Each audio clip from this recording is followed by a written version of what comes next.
I drove illegally here to hear this shit. Are the mics unmuted? Love Woodward Sports? Love wearing clothes? Then you should be wearing Woodward Sports clothes. Check out our full line of merch at woodwardsports.com. Just click on Shop. We have all your favorite designs, like Dan Campbell kneecaps, Woodward Golf, and of course, our own logoed out merchandise. Men, women, infants, kids, all love Woodward Sports. Impress your friends. Impress your boss. Impress your dog. Buy Woodward Sports merch today.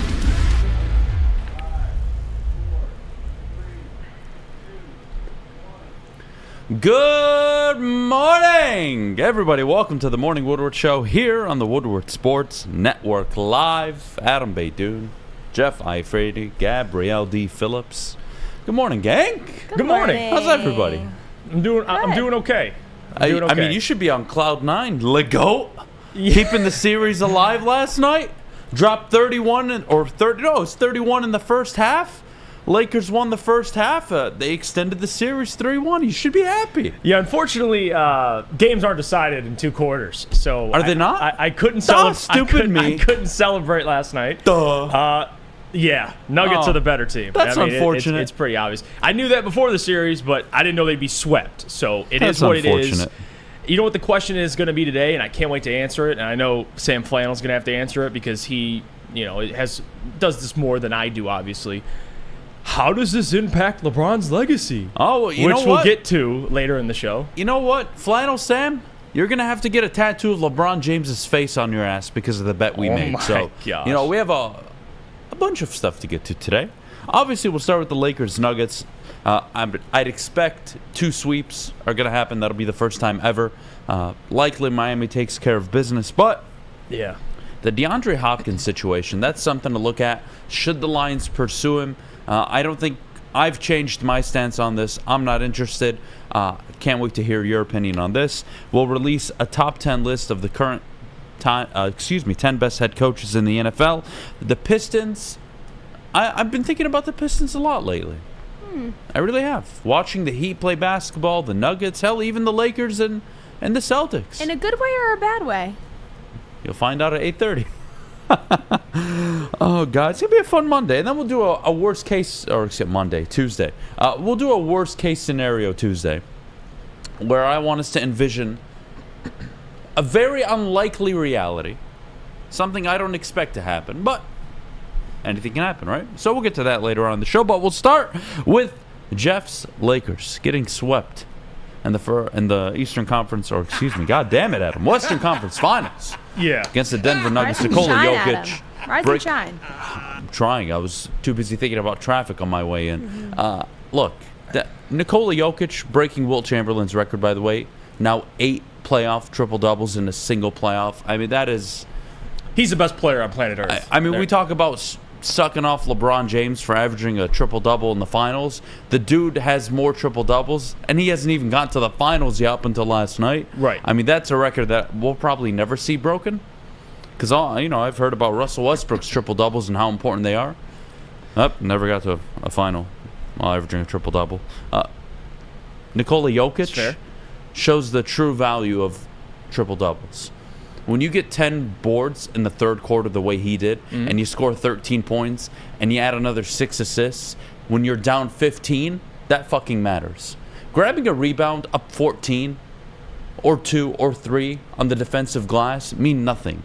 But when you're getting offensive boards the way Jokic has all series long, all playoff long, hell, all season long, you got to question Anthony Davis. I mean, you want to talk about a primetime bitch. It's stuff like this, Flannel Sam, that pissed me off. Yeah. You want to say Ben Wallace isn't a Hall of Famer, and then you want to look at AD and call him a Hall of Famer? Playing like that in the Western Conference Final, you should be ashamed of yourself. And that's the most frustrating part of AD. And this is why me and Sam differ with his opinion on AD, because again, AD is super talented, but you can't argue he's, like Neil says, he's alternate day to Davis, meaning he's hot, cold, even in an elimination game last night. 6 of 15, 21 points, 14 rebounds, 3 blocks. Like, okay, not bad. But for AD and what he was expected to do after they won that championship in the bubble, that's not a performance. You shouldn't have to have LeBron at 38 And although he played well, right, 40, 10, and 9, he shouldn't have to do that. So this Lakers team, even to get to this point, to beat the Grizzlies, and it's not even about making excuses. We can all agree the Nuggets are a far better team on paper. They just are. Led by the best player on planet Earth, in my opinion, Nikola Jokic, who there's no player in the NBA like Jokic. There just isn't. Even Embiid, who gets compared to Jokic often, Jokic is much more skilled. He has no flaws. Embiid, you watch him consistently every year lose before they make the finals. It's hard. You could build a team around Jokic. It's being proven, and they're having playoff success. That hasn't been proven with Joel Embiid. So credit to Jokic, credit to the Nuggets, credit to Mike Malone too, because this is a long time coming for this Denver team. I mean, this was their year to win it. Even looking at the field right now, Miami, Boston, and the Lakers, who they were facing, they're the best team in the playoffs. So it's the Denver Nuggets finals to lose.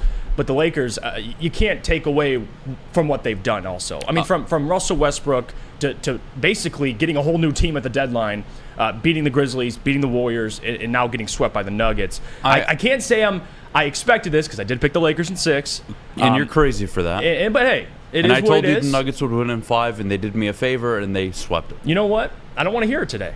But no. I think we have to learn something super important. I think you, along with a lot of people, and it's fine, I get it, but you got caught up in, oh my God, the Lakers knocked out the Grizzlies. Oh my God, they knocked out the Warriors. But the Warriors weren't a championship team. The Grizzlies were too busy thinking about Ja Morant and what Glock he was going to show off. And Dylan Brooks was making his way to China. Hey, yo! You finally played an actual team, and they're just not ready to compete. Like I told you and I told Flannel Sam, they have a championship defense, but they're not a championship team. LeBron James, honestly, I'm very, very upset with him. You go 11 for 13 in the first half. Nobody can stop you. You're up 15, and you go into the third quarter, and you allow your team to score 16 points, and you only score 2 of them? What the fuck are you doing? Wake up! Wake up! They wanted to get swept, man. The Lakers wanted to get swept so they could go to Copacabana, whatever the fuck it's called, and they could go drink some margaritas and relax. Yeah. That third quarter is embarrassing. To lose by 20 in the third, to score 38 second half points when you put up 34 and 39 in the first and second quarter. Shame on you, LeBron. Shame on Anthony Davis. It was a pathetic performance. We'll get to their futures later on in the show. I'm just happy for the Denver Nuggets, man. Yeah, it's a long time it's been a long process. You talk about the first 4 years of Nikola Jokic's career where you're like, this is a good basketball player, but how good? And then he takes the MVP level step. Mm-hmm. And then he's a 2-time MVP. And then he's missing his partner in crime, Jamal Murray, for those years. And it's like, oh, okay, well, how far can I take this team without my boy? And now they're back together. He's got his legs under him. And the Nuggets look like arguably the best team in the NBA, and they were the best in the West for obvious reasons. Right. They're deep, and I don't want to hear the excuse of they have Kentavious Caldwell-Pope and Aaron Gordon and Bruce Brown. Shut the hell up. It's about the star players. And the reason why the Lakers got swept is because the Nuggets star players were better than the Lakers star players. Mm-hmm. Nikola Jokic allows Aaron Gordon to drop 21, 23 points, whatever it was last night. That offense rolls literally around him. Right. The handoff pick and rolls, the high pick and roll that they set at the top. Mm-hmm. I mean, it's unbelievable what Jokic does. That 3 he made, by the way. That's ridiculous.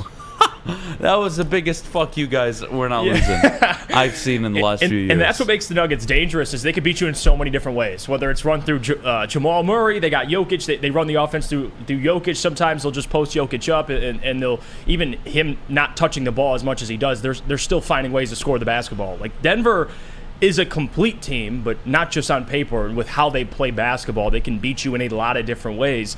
That's what makes them so dangerous, and their togetherness. Like, you look at team chemistry left in the playoffs, it doesn't surprise me that the two teams that, well, now one of the teams already won, but the other team that's up 3-0, Miami and Denver, they have the most togetherness in the playoffs. The chemistry with those two teams is far better than Boston or LA, and it was shown that way. So I think it'll still be a good finals. I think Miami, assuming they win, they're up 3-0.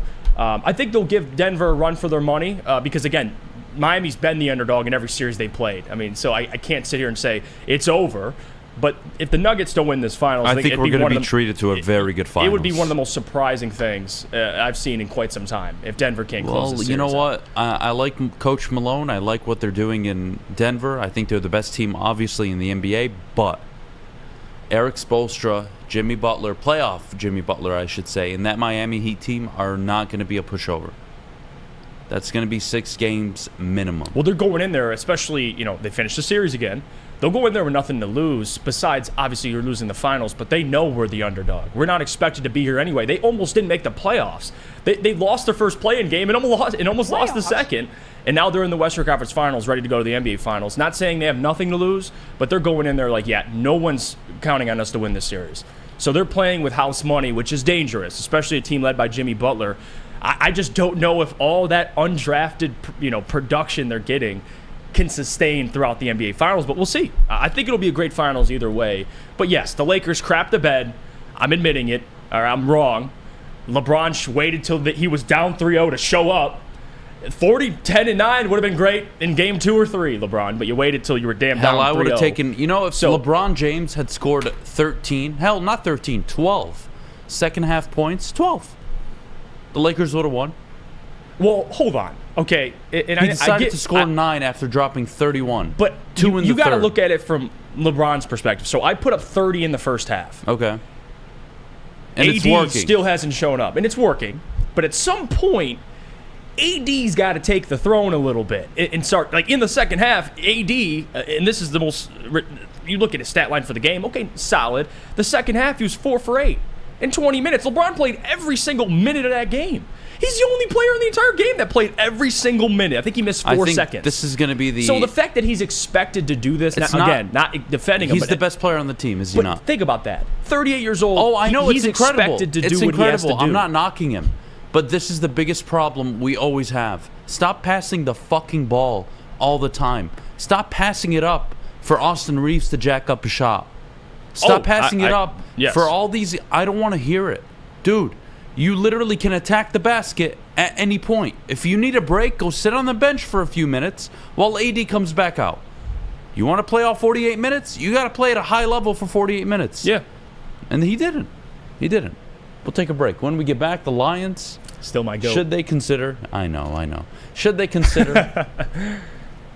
DeAndre Hopkins. Look, I have a whole different angle to take on the whole DeAndre Hopkins situation. I mean, my goodness. Did you see his team qualifications? Yeah, dude, a quarterback that cares about football. I mean, we'll get into that next. And then at 8:30, we'll get to the Pistons. But before we go, Gabby, our good friends over at Cintron. Yeah, Cintron is the official energy drink of the Detroit Red Wings. And right now, you can get the Variety 6-pack for just $15 plus free shipping at drinkcintron.com/Woodward. Try it out today. Figure out what your favorite flavor is. That is drinkcintron.com/Woodward.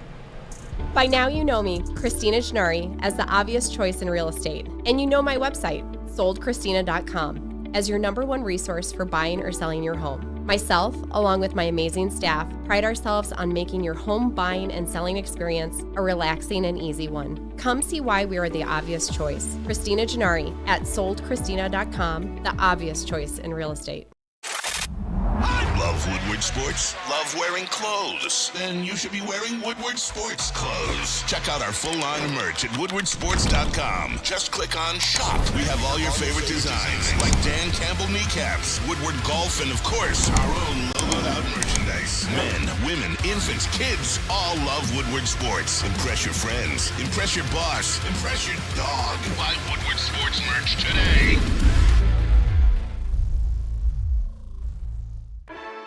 Welcome back to the Morning Woodward Show at woodwardsports.com. Thanks for checking out the show this morning. Glad we were on time and able to bring the 8 a.m. show to you at 8 a.m. If you are watching on the website, check out everything else that we have going on. If you are watching on YouTube, like and subscribe. And if you're listening later via podcast, download this episode and leave a 5-star review because Adam is wearing a vest and it is summer. Long sleeve it's cold outside. And a vest. It is not cold outside. It was like 49 when I woke up. Well, it's going to get up you to like 80 today. You got to give it a couple hours here. And well, then it starts fucking cold up. in the morning. What am I supposed to do? Well, are you not warm now? No. I mean, I went outside in a t-shirt, so I don't.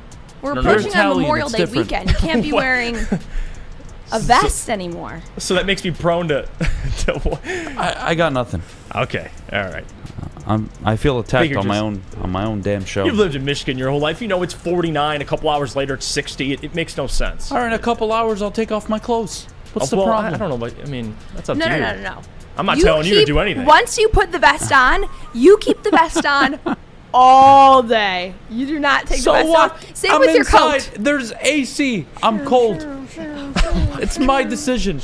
Right? We let fat people get fat. Let me stay warm, or let me stay cold. Whatever the fuck I'm talking What is about that right in now. it? That has What we nothing to do support with your all these vest. fat people. That has nothing for to do with eating, your vest. and we tell them good for Do you. not deflect. Go That body. I'm has not n- deflecting. I'm making a very important statement about this fucking country. We're letting people get as big as fucking hippos and whales, but I'm not allowed to stay warm. This has nothing to do with the vest. This is unbelievable. Isn't right. this sexist? We got to get this thing back on the rails. I don't know I how want to that. complain to somebody, damn it. All right, moving on. Gabby woke up and chose God violence. damn it. today. DeAndre Hopkins. DeAndre Hopkins. Look, JB, what'd you say? I say Gabby woke up and chose violence today. Okay, all right. Telling the facts, you know? God, Filling in the facts for damn it. everyone. Michael Barr says Adam has a point. I'm telling you. If you guys would just listen to me, I could take over this country, and we would be in a lot better situation than we Well, are I now. don't know about that. I don't know about You know that. how many You know what? Never mind. All right, should moving know on. better All to right. talk about anything else but sports because then it just completely derails with I you. know. No All right. hope. Look, guys, DeAndre Hopkins. I'll get this out of the way now. No. For the Lions, no. Fit, no. You're trying to go all in for a year? No. Not interested. I'm not interested. I don't think you're ready for a DeAndre Hopkins. What does that mean? So what it means is you are an established winning situation. You've accomplished at least 2 or 3, in my opinion. This is my definition of accomplishment. You're well established enough where in the last 5 years you've won 2 or 3 division titles. You've won multiple playoff games. You've made a trip to a conference championship game in the last 3 to 5 years. So to me, the Niners, the Bills, the Bengals, those are obvious teams for me. But for the Detroit Lions that have all the chemistry in the world right now, that have everything clicking on all cylinders, they're feeling good about the offseason. You think they're probably going to win 11, 12 games this year, depending on, let's be honest. The over-under's at 9.5. I say 11. Jeff says 11. Some of you say 12. Hell, I've seen 13 out there. I'm not interested in bringing a guy who literally will demand at least 9 targets a game. A guy that, again, success is not DeAndre Hopkins' forte. Granted, I can't hold the Arizona situation against him. But this is an alpha looking to win and get the ball. I haven't even started winning in Detroit. I don't think Detroit's ready for him. I'm going to pass. I agree with you. I thought about it because you don't have JMO the first 6 weeks, but I think you hit it on the head, and that's kind of where I went too with it. I mean, with DeAndre and what he's expecting, let me just read what his demands are, which, it is what it is that he goes on a podcast and lists out his demands and lists out quarterbacks he'd like to play for. I don't think that's a player that the Lions would like, but let me just read off some of the things DeAndre Hopkins is looking for, okay? He desires on his next team, the first thing, a quarterback that loves the game and brings everybody on board with him. What he did note, Kyler Murray is one of those guys, because immediately I think it was Brandon Marshall was like, what about Kyler? Does he not love the game? He's like, oh, no, he does. He's just injured. It's like, okay, all right, DeAndre Hopkins. Great defense is the second one. Defense wins championships. This is his quote. Got to have a great D-line, okay? Stable management, and it says because he says he's been through 4 GMs in his career. And then just to add the Kyler quote, he said, I think Kyler is a QB who loves the game, but he's injured. Whatever, I'll just take that with a grain of salt. But you see the 3 things he's requiring, okay? Lions do match up a lot of those things, but no. I'm staying away from DeAndre Hopkins. I think with what the Lions have in-house, that you saw it last year with Josh Reynolds, Khalif Raymond. I know they're not household names, but they still were able to be productive offensively, even with those guys. And I think what makes the Lions' offense so good or great last year is you have Amon-Ra St. Brown, but everybody else, they spread the ball around. There's not a guy that demands targets. I wouldn't even say Amon-Ra demands targets. You just have to get him the football because he's so damn good. It's not like Amon-Ra's a diva. Like, the guy's the ultimate team player, and that's kind of the makeup of this entire team. I don't think Hopkins is a great fit, and I want to read off the quarterbacks he'd want to play for because he threw this in there as well. Top 5 quarterbacks he'd play for. Number 1, Josh Allen. Number 2, Jalen Hurts. Number 3, Patrick Mahomes. Number 4, Lamar Jackson. And number 5, Justin Herbert. 4 out of the 5 are in the AFC. Oh, I would love for DeAndre Hopkins to go to Baltimore so he can just cry. Cry when Lamar Jackson can't hit him on a 15 and out. Okay. It'd be amazing to watch. Well, I would argue that I think DeAndre is a good fit with Lamar because he's not a guy he's not a deep threat. He's just a possession receiver. I think Lamar would love DeAndre Hopkins.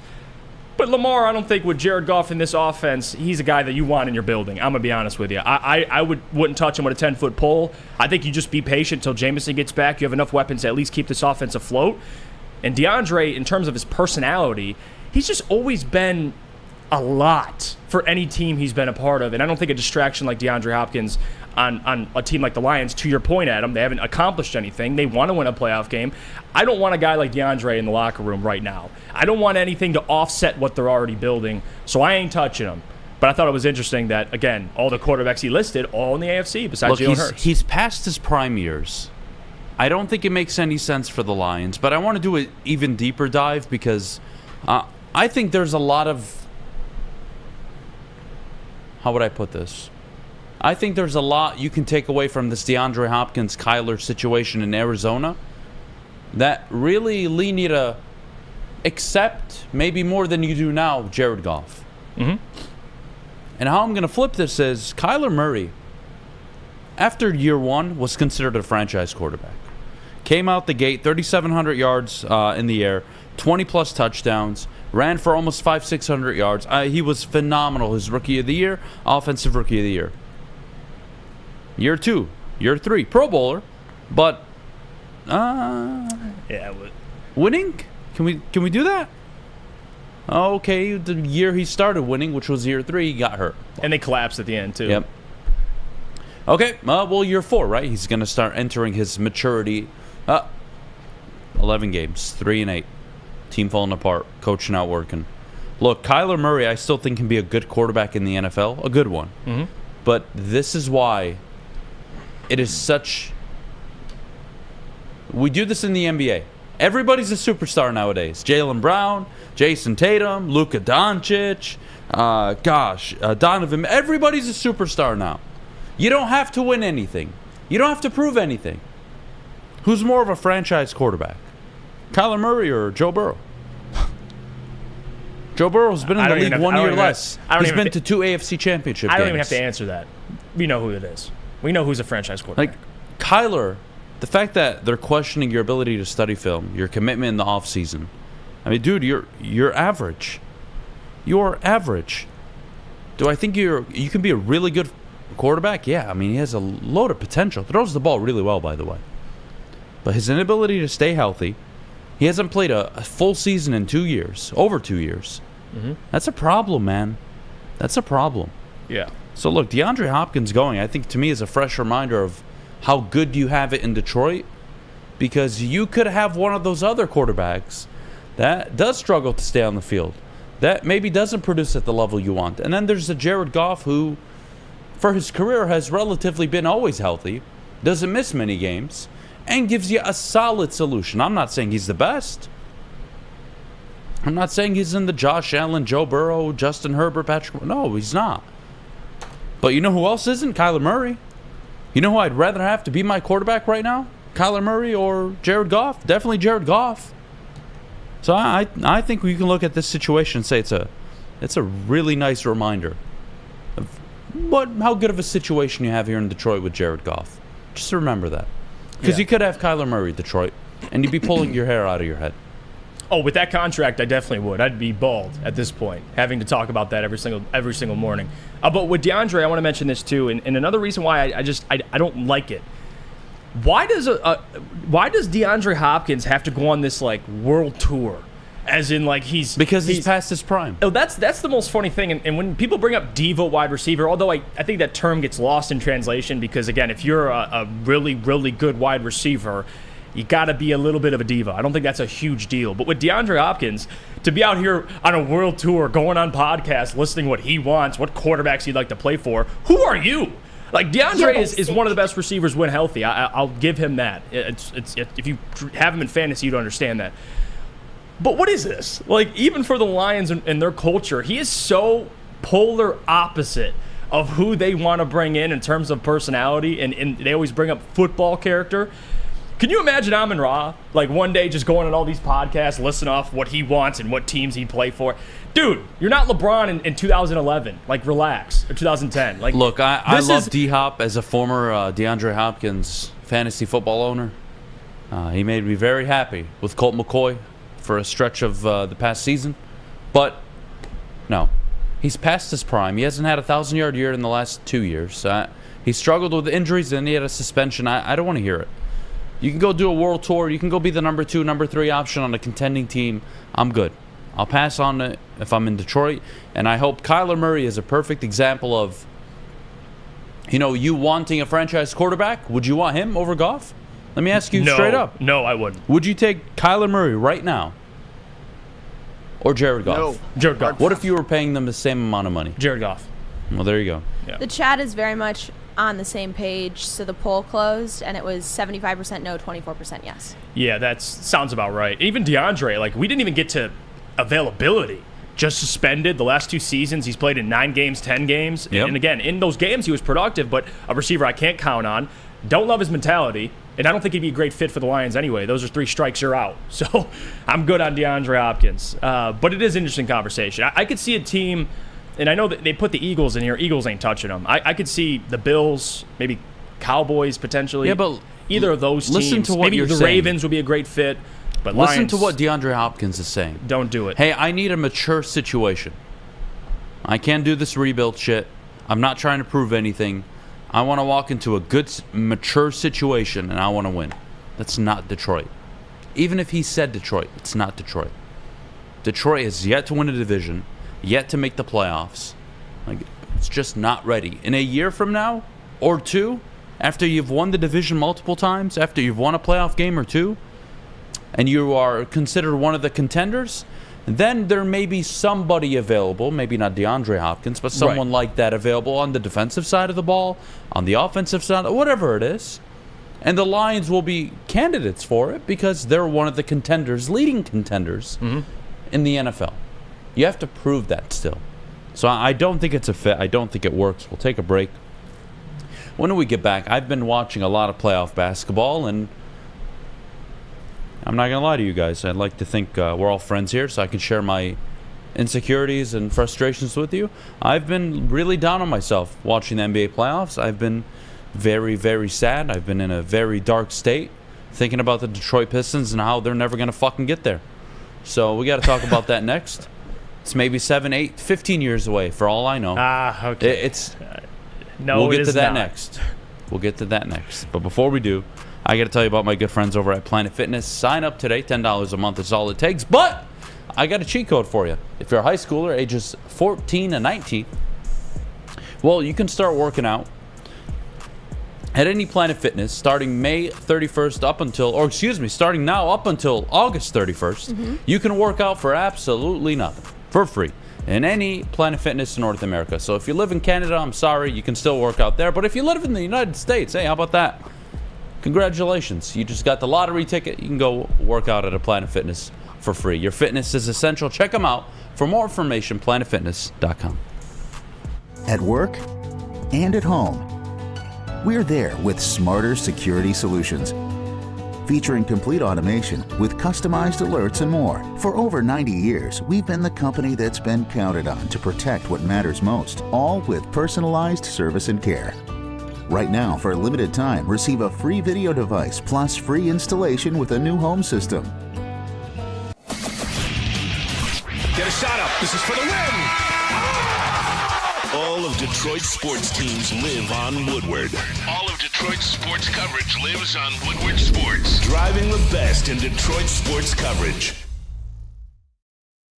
Welcome back to the Morning Woodward Show. If you're watching at woodwardsports.com, thank you for checking out the website. Please be sure to tune in at 11 a.m. for Big D Energy, 2 p.m. for Ermanni and Edwards with Maz, and 5 p.m. for the Woodward Heavyweights. And follow us on all social media at Woodward Sports. You know, I don't know how I'm going to raise a kid. I am not ready at all. Well, you're never ready until you're ready. Thankfully, my first one is a boy. But what happens when I get eventually, when I do have a girl? Like, well, what's going to happen? I have to watch the TV. I have to make sure she's not seeing any commercials promoting her to look like Jabba the Hutt. Personally, I believe that girls are easier than boys. Really? Yep. I hope you're right. I hope you're right. Why you always lying? I'm having a boy, yeah. Yeah, well, So why would you hope that I'm right? Wouldn't you hope that the No, boy I would be hope easier? that in the future, when I do have a girl, that you're right and that it's easy. I only could speak for my family. I have 4 siblings. 3 of them are brothers. One's a sister. So we have 4 brothers and 1 sister. And I can confirm boys are a little easier, at least in our family. But it could differ. I don't know. We're all just... It seems like an Italian issue, Gabby. I don't know. Yeah, everything differs, though. Like, your son might be the little bitch. I don't know. But we'll see. Incorrect. Your daughter might be the best. Who knows? I think girls go through like a rough phase, but I think the boys' rough phase lasts significantly a lot longer. Absolutely, I would agree with that. I was not the best teenager. Oh, you? Oh, yeah, I was. Not the best. I gave my parents hell. But anyways, in your later life, who do you think would take care of you? Your daughter or your son? Well, I hope I get to a point where I don't need my kids to take care of me, but I would say my daughter. Yep. I love this comment. Tim France says, Adam's son turns out to be the next Alavila. Oh, God. Guys, honestly, don't even worry. If my son ended up being Alavila and he took a general manager position in any town, let alone this town, and he sucked, and they weren't firing him, I would just kill him. No, I would just kill him. I would just kill him for you. Definitely you wouldn't have to worry about that. I would kill my own son to make sure none of you suffered more than you have. For Detroit sports. Absolutely. Absolutely. Look, all I'm saying is, right, one, I'll kill the kid. No, right? And the second thing you would not. Don't is say I that. just, I'm I feel worried like you about don't having want a daughter. these kinds of things on the internet. Well, by the time I have a daughter, right, it's going to be acceptable to look like Lizzo and Jabba the Hutt. So, I just, Gosh. it's unfortunate. It's unfortunate. Adam's son be born with a vest on. Probably. He comes out the womb with a vest on. That yeah. sounds about right. Green He'll have his hookah on the side, too. and shades. All right. A lot of playoff basketball. And the more I watch the Nuggets, the Heat, the Celtics, hell, even the Lakers to an extent, the more I realize just how far away the Pistons are. Now, can that all be accelerated if Jaden Ivey, and this is the biggest word, if Jaden Ivey and Cade Cunningham become top 20 players in the next, top 30 players in the next 2 years? Mm-hmm. Yeah, that'll accelerate it. And then you can build around them, and that's always the plan, but that's the problem, Jeff. Is let's say I give you the best case scenario. Okay.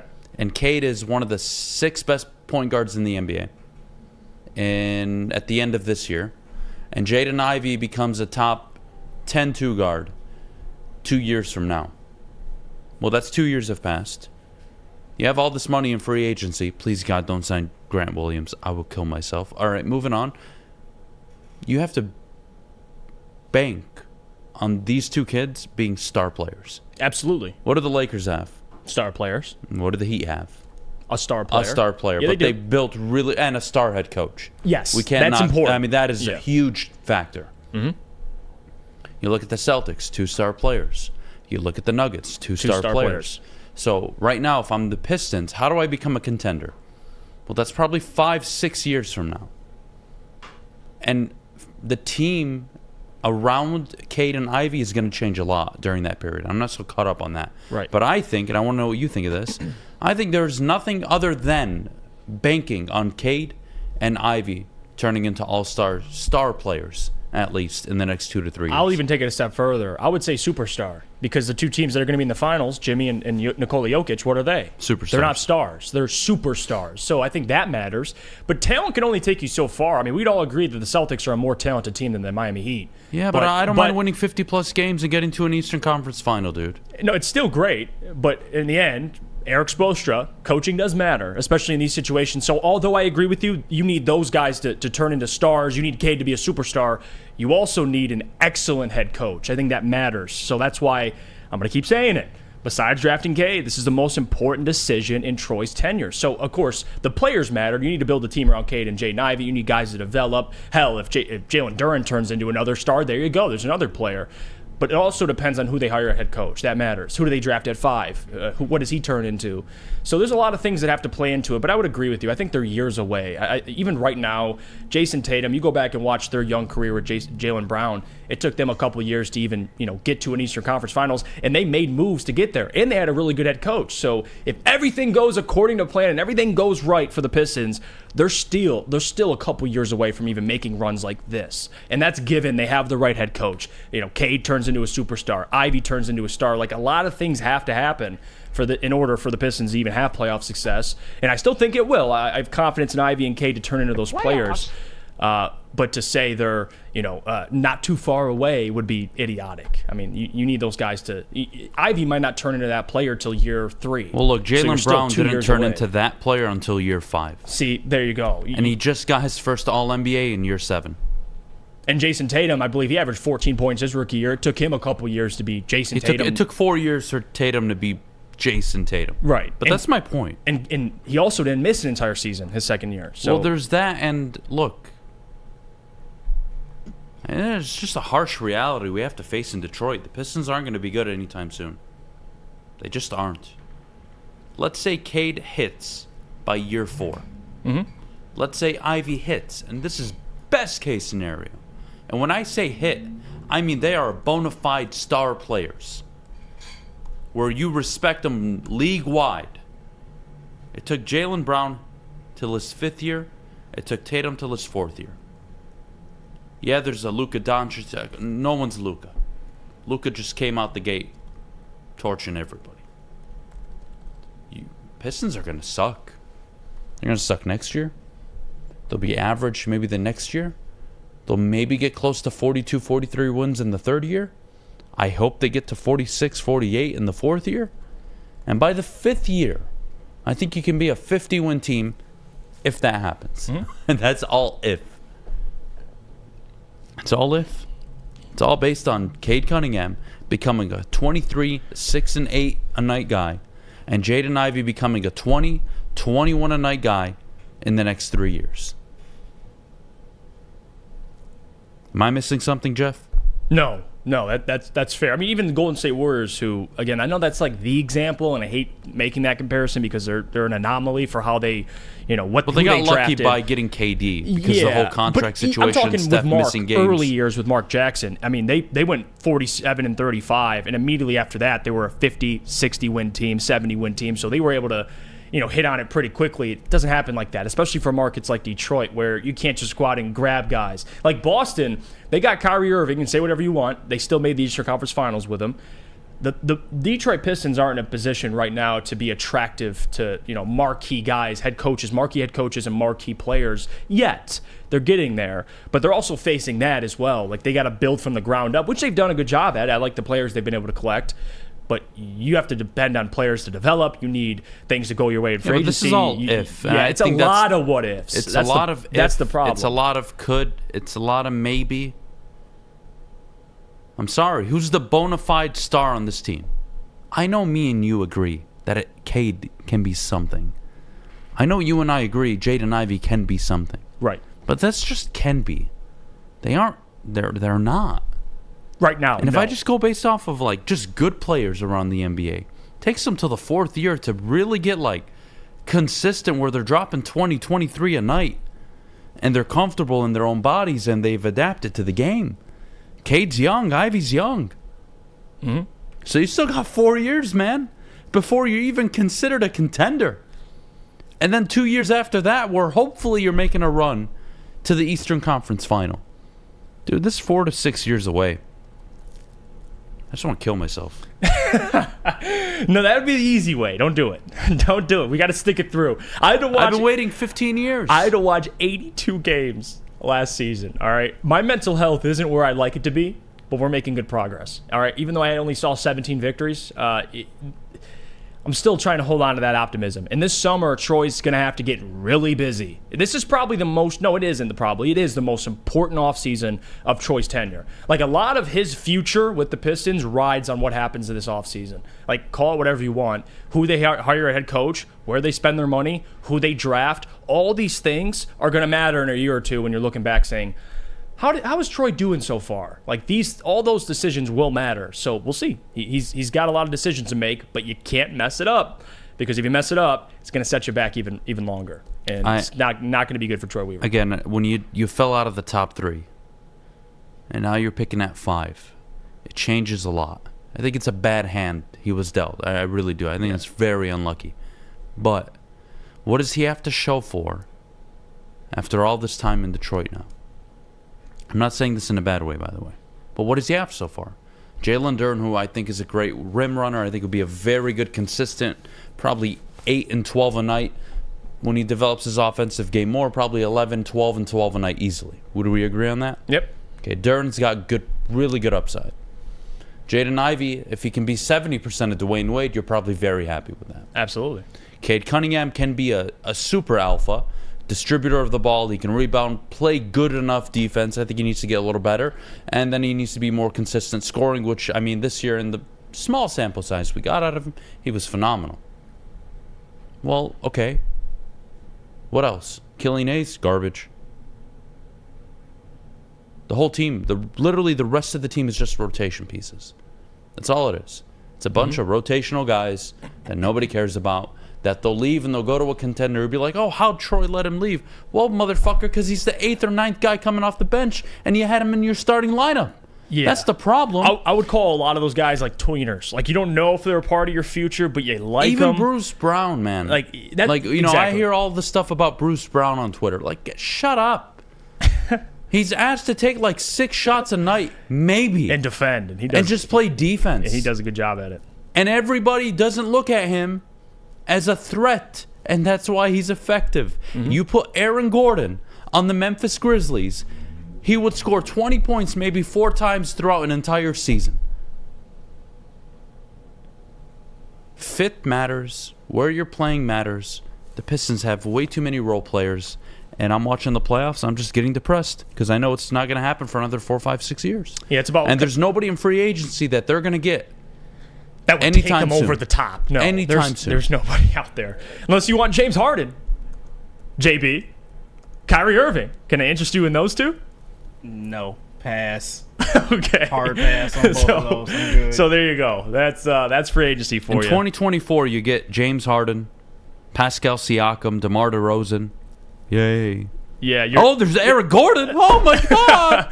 Yeah. There's fucking nothing. Yeah, nothing that... And DeMontis Sabonis is going to get extended on an amazing deal in Sacramento, so that's not absolutely. happening. So, yeah, Troy, it's on you. You got to go find somebody at 5 or trade up or trade back and find somebody that's going to fit. And you're just going to have to pray to God that the coach you hire is the right one, because that'll significantly impact the development of Ivy and Cade. And the timetable. And the sooner they get really good is the sooner you'll be winning 45 to 48 games a year. Yep. Fuck my life. Or he could make that mistake and it sets you back a couple of years. So, big decision. Yeah. Kill me. Like, they're not going to win anytime soon, man. No, not anytime soon. But even 30 is a big ask next year. Because it's all based on if.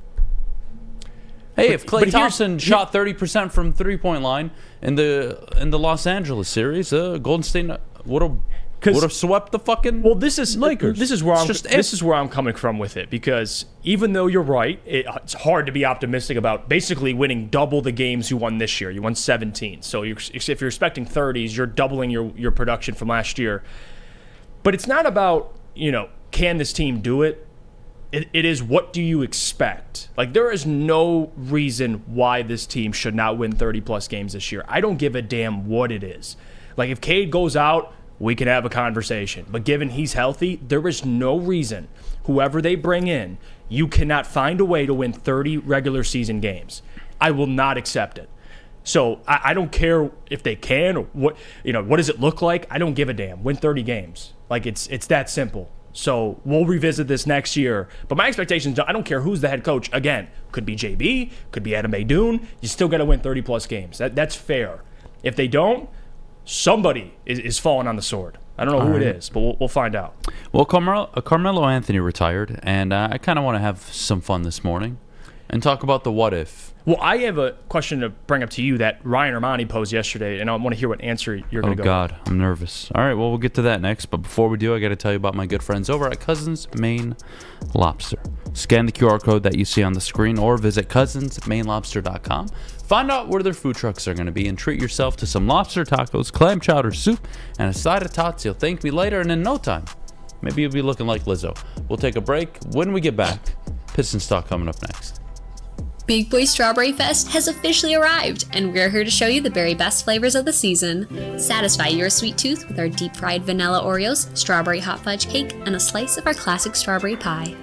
But that's not all. Cool off on a refreshing summer splash salad, or savor the flavors of our chicken Caesar wrap and strawberry bacon chicken wrap. And for breakfast lovers, don't miss out on our strawberry hotcakes or our mouth-watering red velvet waffle. Strawberry Fest is something for everyone. Celebrate the sweet season with us at Big Boy. Love Woodward Sports? Love wearing clothes? Then you should be wearing Woodward Sports clothes. Check out our full line of merch at woodwardsports.com. Just click on shop. We have all your favorite designs, like Dan Campbell kneecaps, Woodward golf, and of course, our own logoed out merchandise. Men, women, infants, kids all love Woodward Sports. Impress your friends. Impress your boss. Impress your dog. Buy Woodward Sports merch today.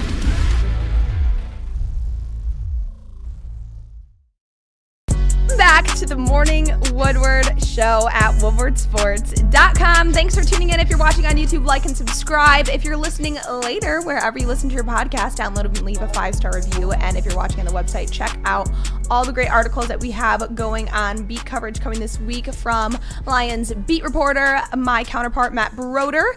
And follow us on all social media at Woodward Sports.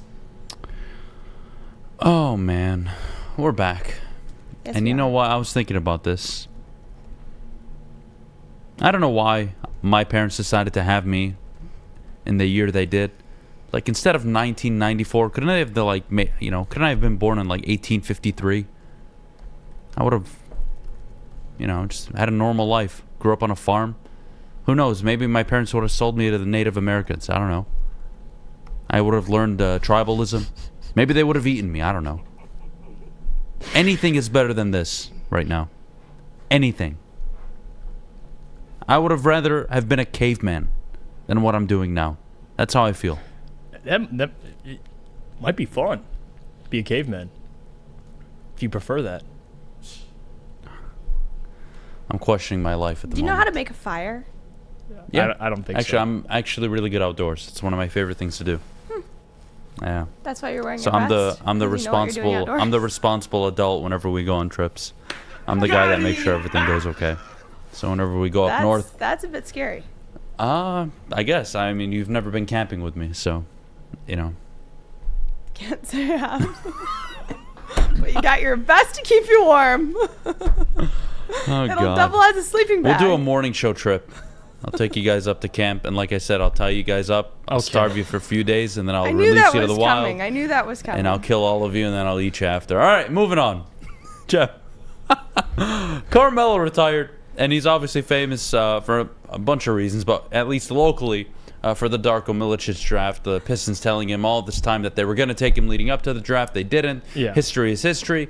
And what he could have, should have been in Detroit with that team. But you wanted to pose the question to me, so I'll let you go first. Yeah, Ermanni and Edwards asked this yesterday, and Ryan Ermanni did, and he brought this up. He said, and Maz kind of added to it as well, and I think Braylon gave a really good answer to the question. But the question was, would you rather the Pistons, if you could go back, take Carmelo Anthony over Darko Milicic? And again, they won the title regardless. They traded for Rasheed Wallace. Or would you rather the Lions in the 1998 draft take Randy Moss instead of Terry Fair? because they drafted at 20. Pistons drafting Melo because they would have drafted Randy Moss, and he would have had 2 1,000-yard seasons, and then he would have been arrested, and he would have gone to jail, and then he would have left the Lions, and he would have gone on somewhere else and had the amazing career that he had. Because Matt Millen and the Detroit Lions are, at that time, nothing but fucking losers.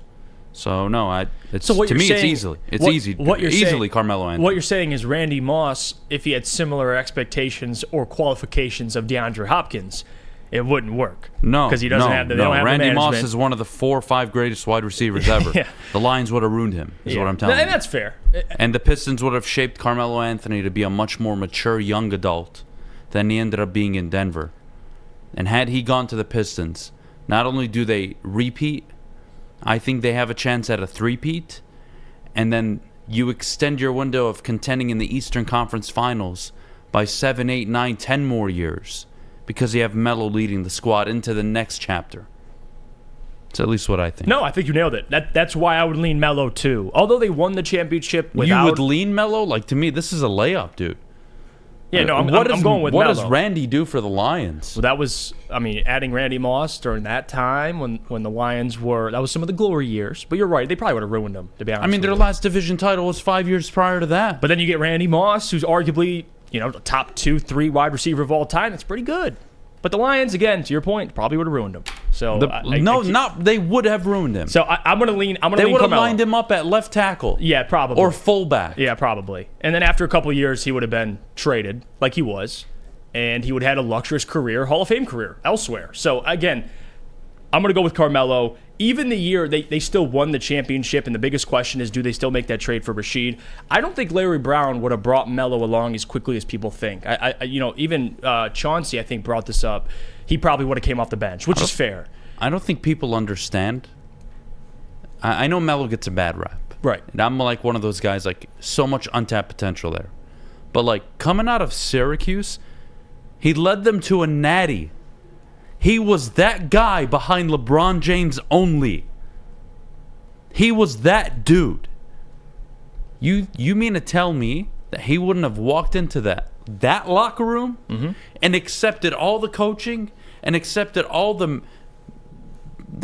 tough discipline that he would have to go through to become a mature young adult, and that by year 2 he wouldn't have been the reason they probably repeat? And then they go on to continue on with their success? Oh, come on. I think 04's you book it. But 2005 plays out totally differently, I think, with Melo there. Well, Rashid, leaving Robert Horry open. I don't want to bring this up, but, it is what it is. Love Rashid, though. Thankful for everything he's done for the city. I don't think it would have changed either. I think Carmelo Anthony on the Detroit Pistons, Larry Brown, Chauncey Billups, Ben Wallace, Rip, like the veterans he'd have immediately. It's not even just about, because where he was drafted, going to Denver, with that situation, he was the unquestioned franchise player. Everything was on Carmelo's shoulder. So the whole rap that Carmelo gets of being selfish, can't win anything, that whole narrative of Carmelo's career would have changed if he was in Detroit. He would have learned how to win early. He would have played with veterans. And when those guys got older, which happened, and I don't want to bring it up, but Pistons traded Chauncey Billups for Allen Iverson, and the rest is history. Still got to play with Chauncey Billups in Denver, but Carmelo's career would have been very different. I think the Pistons making all those Eastern Conference Finals runs, having a player like Carmelo to take them over the top, it would have happened. I think they would have got more than one title with Carmelo. That's my opinion. Dude, so I'm going with Carmelo. Melo by year 3 was shooting 48% from the field, averaging 29 a night. Yeah, 27 a night. One of the greatest scorers ever. Like, there's that is what it is. So Melo on the Pistons, yes, please. In his prime, he was giving you 7 boards a night and 4 assists a night, along with the 27-28. Give me Melo. And I don't think twice about it. Randy Moss to the Lions. It's still talk about ruining crazy? Somebody's life. Even though you feel the way you feel, and I agree with you, 40% still pick Randy in the poll. I think 40% of you are young and naive, probably like me. Yeah, I bet 40% of you were in diapers when it was the 1998 season for the Lions. Barry was on the verge of retiring. You had a bunch of fucking idiots running the team. You're 5 years removed from your last division title, 7 from your first ever playoff win.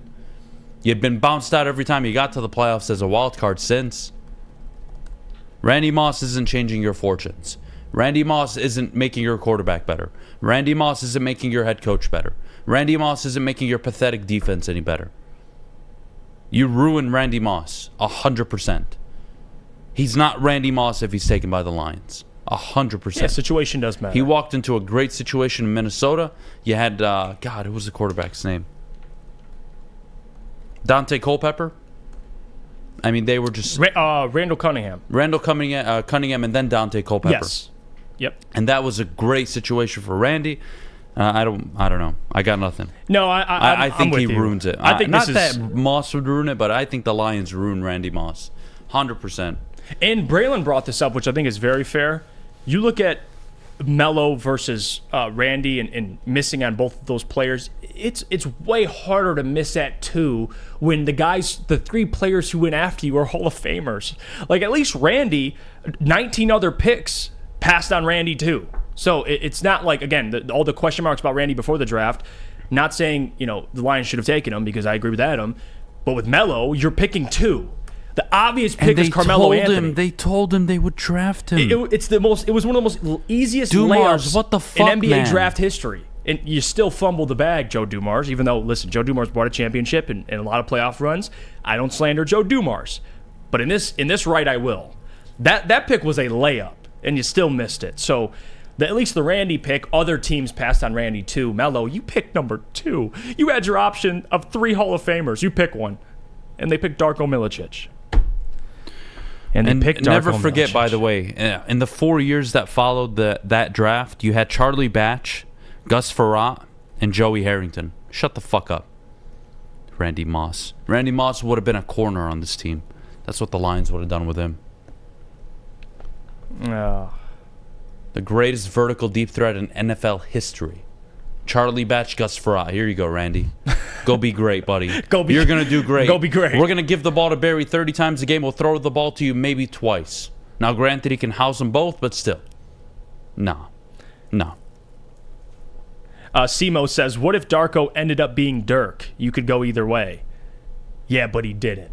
So, again, I know hindsight's 20/20, but even at the time of the draft, like Terry would even remind everybody this, Carmelo and LeBron, they were equal. You look at the hype before the draft. They were equal. Yes. People love to forget this. Melo was that motherfucking dude. Yeah, he was. He won the Natty at Syracuse. He did what LeBron didn't, which was go to college, and he delivered. Yeah. And he was more mature. His body was more NBA ready. And that's why he came in and dropped 20 his first year. And by year 3, he was dropping 27. And obviously LeBron, one of the greatest players ever. But still, Melo was that dude. To pass on him for some European farmer. I'm glad I was only 10 years old when that happened. I couldn't imagine being an adult, let alone a young adult, and hearing the name. With the 2nd overall pick, the Detroit Pistons select Darko Milicic. Farmer. Somewhere unknown. Farmer. they did not read the Farmer. That would be legendary. But come on, at least look at it from Joe's perspective. And again, we're just, at this point, it doesn't even matter.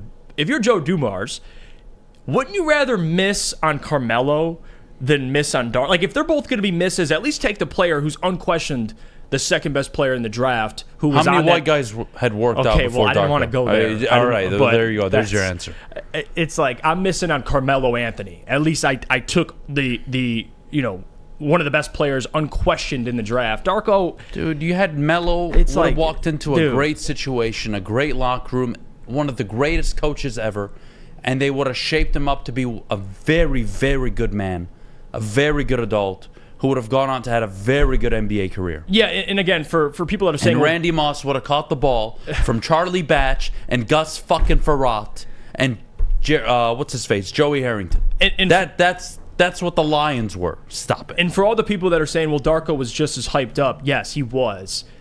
But it doesn't mean he was the right pick. That's Joe's job. Darko just had one practice where he didn't miss a shot, and it got Joe Dumars so hard His wife thought he was he was cheating on. Here, her. let me read this one off. Jet lag. Thank you for the $2, by the way. We don't get sheet if we draft Melo. That's not true. Low You don't know IQ that. show. You don't know that. Yeah, well, it's low IQ to assume we don't. I mean, you don't know. So Melo coming off your bench, does that affect them not trading for Sheed? I don't know, but they still could have traded for him. I don't think that it would have affected it. But you definitely would have a Hall of Fame Moss player. to Detroit would have been a disaster. Yes, it Gus would have. Frerotte and Charlie Batch. Those are your quarterbacks. Fuck off. It would have never worked, and you would have ruined an NFL Hall of Famer's career. You didn't win a playoff game with Calvin Johnson. You're going to win one with Randy Moss when he has Gus Frerotte and Charlie Batch, and Megatron had Matthew Stafford. Fuck out of here. Moving on. Remember, guys, the Lions back then aren't what the Lions look like right now. Right. Remember that. There's a clear difference. We'll take a break, top of the hour. When we get back, I got a top 10 list for you. And I think you're either going to love it or hate it. Oh, I can't wait for this. It's going to be one of the two. I don't think you're going to be like, oh, yeah, it's okay, it's good. List I think for you're what? going to get really mad at me or really, really, really, really love me. And I think this is an amazing list. I think it's one of the best lists I've ever put together. Top 10 head coaches in the NFL. Dan Campbell? We'll see. We'll get to that next. Ooh. But before we go, Jeff, our good friends over at the Sports Marketing Agency. The Sports Marketing Agency helps spread awareness about mental health and substance abuse. Their new podcast, this is the S Word, helps spread the word about changing the stigma about seeking help. If you or someone you know is struggling, head to thesportsma.com for more information. Introducing the Planet Fitness Guide to getting that post-workout glow. Step 1. What's your why? More epic energy? Better sleep? Blow off steam? Step 2. Join Planet Fitness for just $10 a month and get moving in our clean and spacious clubs. Step 3. Bask in that post-workout glow. Join Planet Fitness today for just $10 a month. Join today at any of the 50-plus Detroit area locations. We don't like to brag that we are the toughest sports network in Detroit, but we do have a guy named Darren McCarty on our side. Lemieux and McCarty, who've had a good knockdown drag up. There they go, right on the whistle. They were talking to one another. Okay, this isn't just on past or historic success, okay? This is based off what have you done for me lately? Your ability, whether you were dealt a really good or really bad hand, how you coached. Did you get more out of what you had? Did you get less out of what you had? And recent success, to me, would be the last 4 to 5 years. Is that fair? Is that enough of a scope to make an accurate? Okay, cool. Yeah, that's fair. Well then, Alex, without further ado, let's throw it up. My top 10 coaches in the NFL right now, one is an obvious one. It's Andy Reid. Andy Reid is the best coach in the NFL. It's not even an argument. 5 straight AFC title appearances. Now 2 Super Bowl titles, 3 Super Bowl appearances in the last 5 years. He's got the best quarterback. He's got the best offense. He's got the best cheeseburgers. He's got everything. He's got everything. I love me some Andy Reid. He's the best head coach in the NFL right now. Number 2 is going to be Kyle Shanahan for obvious reasons. What he's done, what he's helped build in San Francisco, I can't get over how effective they are. There's a reason why teams were 0-16 last year. In the weeks, or excuse me, what was it? 0-16? No, 0-13. In the weeks following that they played the Niners. So you play the Niners, you lose next week. Just sign it up. There's a reason. Physical football, love the way they play. I love the way they're coached. They're a quarterback away from a Super Bowl. Number 3, John Harbaugh. And number 4, Mike Tomlin. I want to pair them together. So this you could have flipped either way to me. Okay. I think these are 2 coaches that have not only been really good for a long period of time, but the jobs they've been able to do, given the unfortunate or fortunate circumstances they've had recently. John Harbaugh coaching without Lamar Jackson, Mike Tomlin basically coaching a rebuild and still not having a losing record is beyond me. So I think those 2, you got to give them credit. They're 2 of the 5-6 best coaches easily in the NFL. If you want to go recency bias and throw up Nick Sirianni in the top 5, be my guest. I wasn't comfortable in doing that. Number 5, Sean McVay is a year removed from a Super Bowl. He didn't just forget how to coach. Unfortunate circumstances last year. It is what it is. He's still a top 5 coach in my opinion. Nick Sirianni at 6, I think someone who's elevating, becoming one of the better coaches in the NFL. But now that you have the expectation, how do you handle it? And that's what I want to see from Nick Sirianni. I'm excited for him and the Eagles. See how it plays out. Number 7, I wanted to put Sean Payton higher on the list. So why didn't you? Yeah.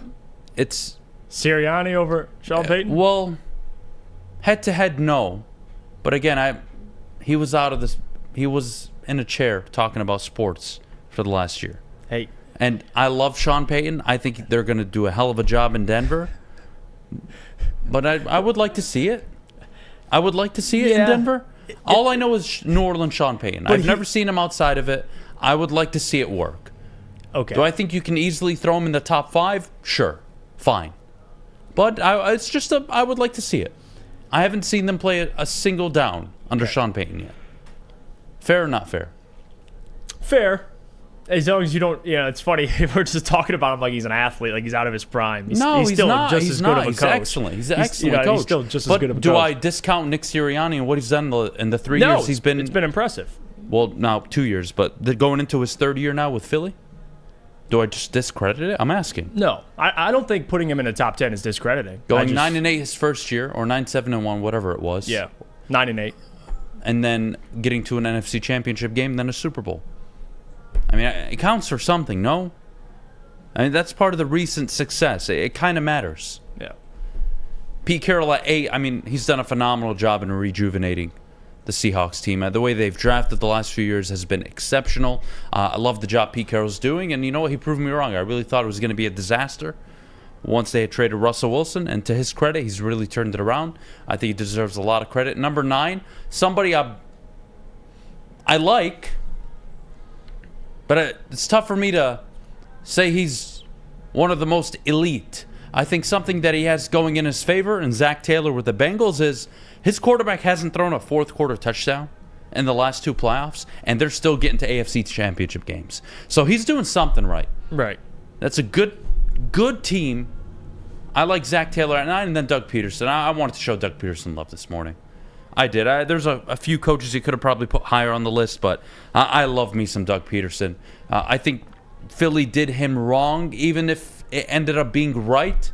I don't think he deserved to get fired in Philly, but they made the move, and good on them. It worked out, but that was a tough, bold move by them.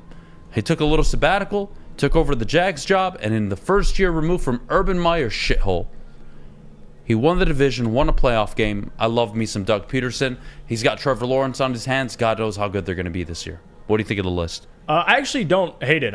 When I first looked at it, the first thing I thought of is it's funny how Bill Belichick is regarded now. Yeah, he's not on the list. He's not even a top 10 coach, according to you, which, is fair. We haven't seen him have success without Tom Brady. But regardless, I don't hate the list. I actually like the fact that you put, especially Doug Peterson, you threw him on your top 10, which I love Doug Peterson. I don't think he gets enough credit. But when you really think about it with Dan Campbell, I know you kind of teased it. Is he a top 10 coach? I don't think anybody would argue that Dan's better than any of these 10 coaches. No, at least this wasn't a Dan. I was just teasing you before. But just to speak on that, I think it's a very fair list. Now, if you have a disagreement on where you want coaches ordered, if you want Sean Payton bumped up, that's fair. But for the most part, I think those are pretty much consensus top 10 coaches. Maybe if someone has Bill Belichick's legacy a little higher rated, he's on there. But regardless, I like those 10. I think it's solid. Especially 1 and 2. You can't really argue that. Andy Reid and Kyle Shanahan. So you don't disagree with the Kyle Shanahan? No, I don't. I think he's the best coach besides Andy Reid. I agree with that. I mean, the Niners are always one of the most disciplined teams. They're very difficult to play against. To me, I think the first 2 are layups. I think after that, you can put the list however you want. But I wanted to show John Harbaugh and Mike Tomlin super amounts of respect and love. I think they've done a really good job in their transition periods, especially Mike Tomlin. I mean, my goodness, to be winning 9 games, missing TJ Watt with a torn pectoral muscle, having Kenny Pickett as a rookie. I mean, come on. That to me, top 10. If you want to throw Pete Carroll higher, given what he did in Seattle, I think that's fair. But at that point, it's like you're 2 spots for Pete. I mean, it's not. I think the highest I would ever put Pete is maybe 6. I would. Yeah, I wouldn't if you want to put him top over 5. Sirianni, fine. But regardless, regardless, and I think, again, like I said, my criteria: your situation, recent last 3 to 4 years, how's it gone, Your ability X's and O's kind of matters to me. Sean McVay didn't just become a bad coach. Am I missing something here? What about this comment? MMS says, WoodwardSports.com, you guys way overrate Shanahan. They are loaded with talent on both sides of the ball and still have not found a way to win a Super Bowl. And Kyle Shanahan, between Andy Reid, John Harbaugh, Sean McVay, Nick Sirianni, Sean Payton, Zach Taylor, and Doug Peterson, has the worst quarterback on that list. He's got a worse quarterback than everybody on that list. Oh, yeah, by far. And he wins. By far, the worst quarterback. And last I checked, Kyle Shanahan, a big reason why they have the talent they have. Him and John Lynch are in sync on everything. Kyle makes everything work. Everything. Have they gone more all in over the last few years? Sure. Do they have a Super Bowl to show for it? No. Yeah. But if Kyle Shanahan left the 49ers, 30 NFL teams. Maybe not 30 because of Mike Tomlin and John Harbaugh, but let's say 27 teams in the NFL would fire their coach today for Kyle Shanahan. Throw that list back up there real quick. Kyle Shanahan quits today, okay? Andy Reid stays in Kansas City, obviously. They're not getting rid of Andy Reid. You're not getting rid of Mike Tomlin in Pittsburgh. You're not getting rid of John Harbaugh in Baltimore. And I would say, given the nature of how the Rams are, they're probably in a slight rebuild phase. I mean, they are in a rebuild, but they think they can make a wild card. But even Shanahan has kind of owned the Rams the last couple of years. But my point is, besides there's maybe 4 or 5 jobs where you're like, yeah, I'll pass on Kyle Shanahan because they have one of the greats. Every other job, you fire your coach for Kyle Shanahan. It's that simple. He's one of the 5 best coaches in the NFL. I think that's ludicrous. Now, just to kind of tie this back to Detroit, what does Dan have to do this year to get into this list? To make that list? I think Dan can make this list by winning the division and winning a playoff game. And again, it has to be with context too, right? How does he manage the fourth quarter? Right. How aggressive is he on fourth down? Is he costing his team's possession in games and they end up losing them? Or are they getting away with it where he is costing them possessions but they're able to still win the game?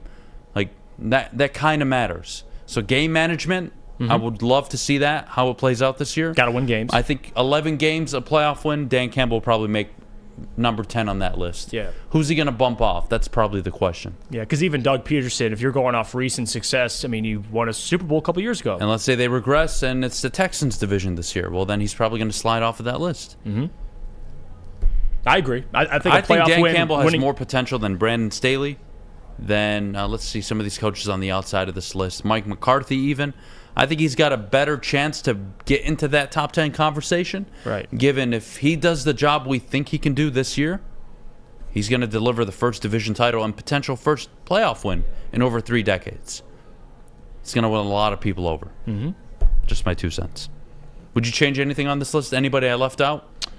No, I don't think anybody you left out. I think it would be more so the ordering. Like I said, if you want Sean Payton ahead of Nick Sirianni. But other than that, I think you nailed the 10 coaches. I mean, if people have a problem with Bill Belichick, okay, for legacy purposes, or just the genius he is, that's fine. But you going off success as well. Even though Mike Tomlin, and I saw Jesse chime in the chat here, and I want to bring his comment up just so you can answer it directly. Go for it. He said, so you don't care about the playoffs then? Because Tomlin hasn't had a losing record, but also hasn't done much in the playoffs the last 4 years. Your response to that? Big Ben out the door. Kenny Pickett, transition quarterback. They don't even have a good team, and they're fucking not losing games. He is outperforming. Yes, they're not in AFC title games. They arguably have the worst quarterback situation, or one of the worst quarterback situations in the entire AFC. It's not even close. Mike Tomlin is coaching above his job right now. The Pittsburgh Steelers the last 3 years should have been picking in the top 5. And they weren't. Mike Tomlin has been outperforming his own contract with the job he's done in Pittsburgh. They have no business winning the games that they are. What do you think? Sorry, I was reading this comment. What'd you say? Oh, you jackass. So How about I want to hear the voice of reason. Yeah, JB, you take it away. Voice of reason. What are your thoughts on the list in the order? I don't mind the list. I think 1 and 2, you're spot on, Adam. The rest of the list, as Jeff said, you could mix and match and put them in whatever order. Bill Belichick is debatable about being on this list. What do you think about that? Yeah, I mean, I wouldn't put him on this list just from recent, games recent seasons that he's had as a head coach. But still, if you're going off of coaching as a whole, then yeah, I'm going to put him on this list. Then let me ask you this. What's that? Tom Brady leaves Bill Belichick. They fucking look anemic. Yeah. They look terrible. Mac Jones is supposed Big to be Ben Big Ben leaves Mike Tomlin. 2 winning seasons since. But still, they're putting it together like the Miami Heat. They don't make excuses. They're still somehow, some way That's pulling a great games comparison, out. by the way. Pittsburgh and Miami Heat. I love that. They don't make excuses. Like, hey, we're going to be in this fighting regardless, no matter what. And somehow, some way, they still manage to get W. So, if anything, I would try and move. I really would love to move Mike Tomlin, Sean Payton, and Pete Carroll up on this list, but it doesn't matter what order you have them. Just still 1 and 2, Andy Reid and Kyle Shanahan. Top 1 and 2. To your point, JB, about all these coaches you have listed, what defines a great coach of the NFL's culture? And to your point, Mike Tomlin, what they've done in Pittsburgh, it's unbelievable. That's the thing. It's like all these interchangeable pieces, but they're still finding ways to at least have some sort of success. I know it's not playoff success, but like you said, no excuses. They're finding ways to not, crap the bed every single year. So I think Tomlin deserves to be there. I know the playoff success thing is up there, but no question. I don't think anybody would, besides Jesse, if you have questions about Mike Tomlin, you can't dispute that. Would you take Kyle Shanahan? Here, you know what? Throw that list back up there if you don't mind. Let's go coach by coach. Would you take them over Dan Campbell? Because somebody asked the question, would I take Kyle Shanahan over Dan Campbell? I would in a heartbeat. Like, that's not even up for a fucking debate. Right, and it's not even... With all due respect. Right, with all due respect. Like, yeah, it's just not even the case. I take Andy Reid, yes. I take Kyle Shanahan, yes. I take John Harbaugh, yes. Mike Tomlin, yes. Sean McVay, yes. Nick Sirianni, I wouldn't. I wouldn't. Sean Payton, yes. Pete Carroll, I wouldn't. You guys can differ on opinions there. And this is for the Lions. Yeah, for the Lions, yeah. Zach Taylor, I wouldn't. And Doug Peterson, I want to say yes, but I'm willing to stick with DC for that. If you want me to move off of Dan Campbell, it's got to be for one of the best coaches in the NFL, hands down. The first 5 and Sean Payton, to me, are clear as day. So then with that, Sean Payton should move up on your list. By 1 spot. No, I want to give Nick Sirianni some credit for getting to a Super Bowl. I think that fucking matters. So yeah, and you're going off recent history. So Sean Payton was literally doing what we do every day. Yeah. Not that he can't be great, not that he won't be. I actually think Denver's going to have a winning record. I wonder how it will impact his view of the game going back. I think it'll help. I think it's always good to step away from something. Cool. Yeah. I think it's good to get a bird's eye view of man, that was me. Like all these guys talking about coaches on the hot seat, that was me. I was doing that. Oh wow, why did he make that decision in the 4th quarter? I think it's good for Sean. More evaluating from a higher level. Yeah, you just it's that famous saying, it's tough to see the picture when you're inside of the frame. That's so true. You step out, you can see it full picture. It's clear as day. You make a decision from there. All right. Kyle Shanahan gets you 10 wins, then what? 3 NFC championships in the last 5 years, a Super Bowl appearance with Jimmy Garoppolo, top 15 offenses on the regular. If only they had a quarterback that was healthy, it would be top 10.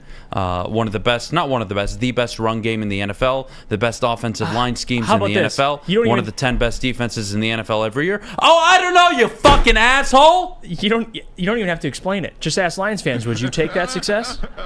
Yes. What? The Niners won more playoff games last year than you've won in your fucking franchise's history. You dumb fucks. Anyways. What were we talking about? We were talking about how we need to go into a break. Do we? Are we past our time? Yeah, we are. Time for break. God damn it. I would hate to have a coach that went 13-3, 6-10, 10-7, and 13-4 in his last 3 years and made the NFC Championship game in 3 of the last 4 years. And that when he has a healthy roster and a quarterback, an average quarterback, he gets you to the NFC Championship game every year. The only thing you got on him, if you even want to say it's something you got on Kyle Shanahan, is he just doesn't have a ring. But I would still take all those years of competing for a ring. I mean, the guy's in the NFC title There's 6 coaches right now, hands down, you take over Dan Campbell. Yeah. But not only over Dan, every other coach in the NFL. I thought that was just obvious. To me, it's obvious. I didn't think that was a guess debate. it's not. I guess it's not. I wouldn't take John Harbaugh over Dan Campbell. Yeah, I think you're crazy. I think you're crazy. I think you're ignorant and you're thinking too much about what Dan Campbell can do. Wow. These are coaches that are established, some of the best coaches in the NFL. I don't want to hear it. I hate doing this because it sounds like we're trying to. It's not a Dan. I'm not slighting Dan Campbell at all, by the way. But to say you'll take Dan over John Harbaugh? Are you kidding me? That's just the Lions fan that has a blue lion dildo up his ass. Nothing I can do. Moving on. We'll take a break when we get back. Worst case Tuesdays. All right. Worst case scenario for the Detroit Lions this year. I want to run something by you guys, and you tell me yes or no. Okay, we'll do that next, but before we go, I got to tell you about my good friends over at Lady Jane's Haircuts for Men. Open 10-8, 7 days a week, walk in anytime. No appointment necessary. They're amazing stylists. Will take care of you like they always take care of me. So get to a local Lady Jane's near you. Lady Jane's. It's wicked awesome. The sports marketing agency would not be who we are without great community partners like Higuera Health and Carol Zaniga. It's an awesome opportunity to partner with your organization. Higuera Health is a comprehensive behavioral health organization. We serve children through older adults with mental health, substance use, and developmental disabilities across Western Wayne counties, and really excited to now be in downriver communities as well. Give us a call at 734-458-4601. You have an opinion? Make sure it's seen and heard. Corner, jumper, tweet us, hop on the YouTube chat, slide in the DMS at Woodward Sports on all social media. Back to the Morning Woodward Show at woodwardsports.com. Thanks for tuning in. If you're watching on the website, check out everything else that we have going on. Great articles and merchandise. If you're watching on YouTube, like and subscribe. And if you're listening via podcast, please be sure to download and leave a 5-star review. And while you're at it, follow us on all social media at Woodward Sports. All right. Here's my worst case that I'm going to throw at you guys, okay? And I'm going to ask it in the form of a question, okay? The blank will do something if what, okay? So, Jeff, I'll start with you, then I'll get to you, JB. Okay. Jeff, the Detroit Lions will miss the playoffs if what? And I can't give. I would like to just give the obvious one, but that's not fun. I could say Jared Goff gets hurt. Give me the obvious one first. I agree. Jared Goff goes down with injury. Okay, Jared Goff goes down with injury. Perfect. What else? For the season, not just a game. Okay, what else? The other thing would be, how does this team miss the playoffs? That's what I would like for you to tell me outside of the quarterback situation. Dan Campbell, continuing to shoot himself in the foot.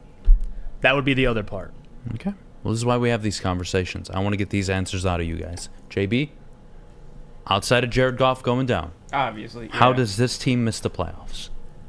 If they come out flat in the opening part of the season, and once again we start out 1-6. Players don't show up, mental mistakes. You got to go back to the drawing board a couple more times to try and figure out how to get this team back winning again. That is really going to derail your season and the high hopes that we all had, and I know them as well, for this season. So coming out 1-6 in the first couple games. So you're going to say a slow start. What would you attribute that slow start to? Say it, JB.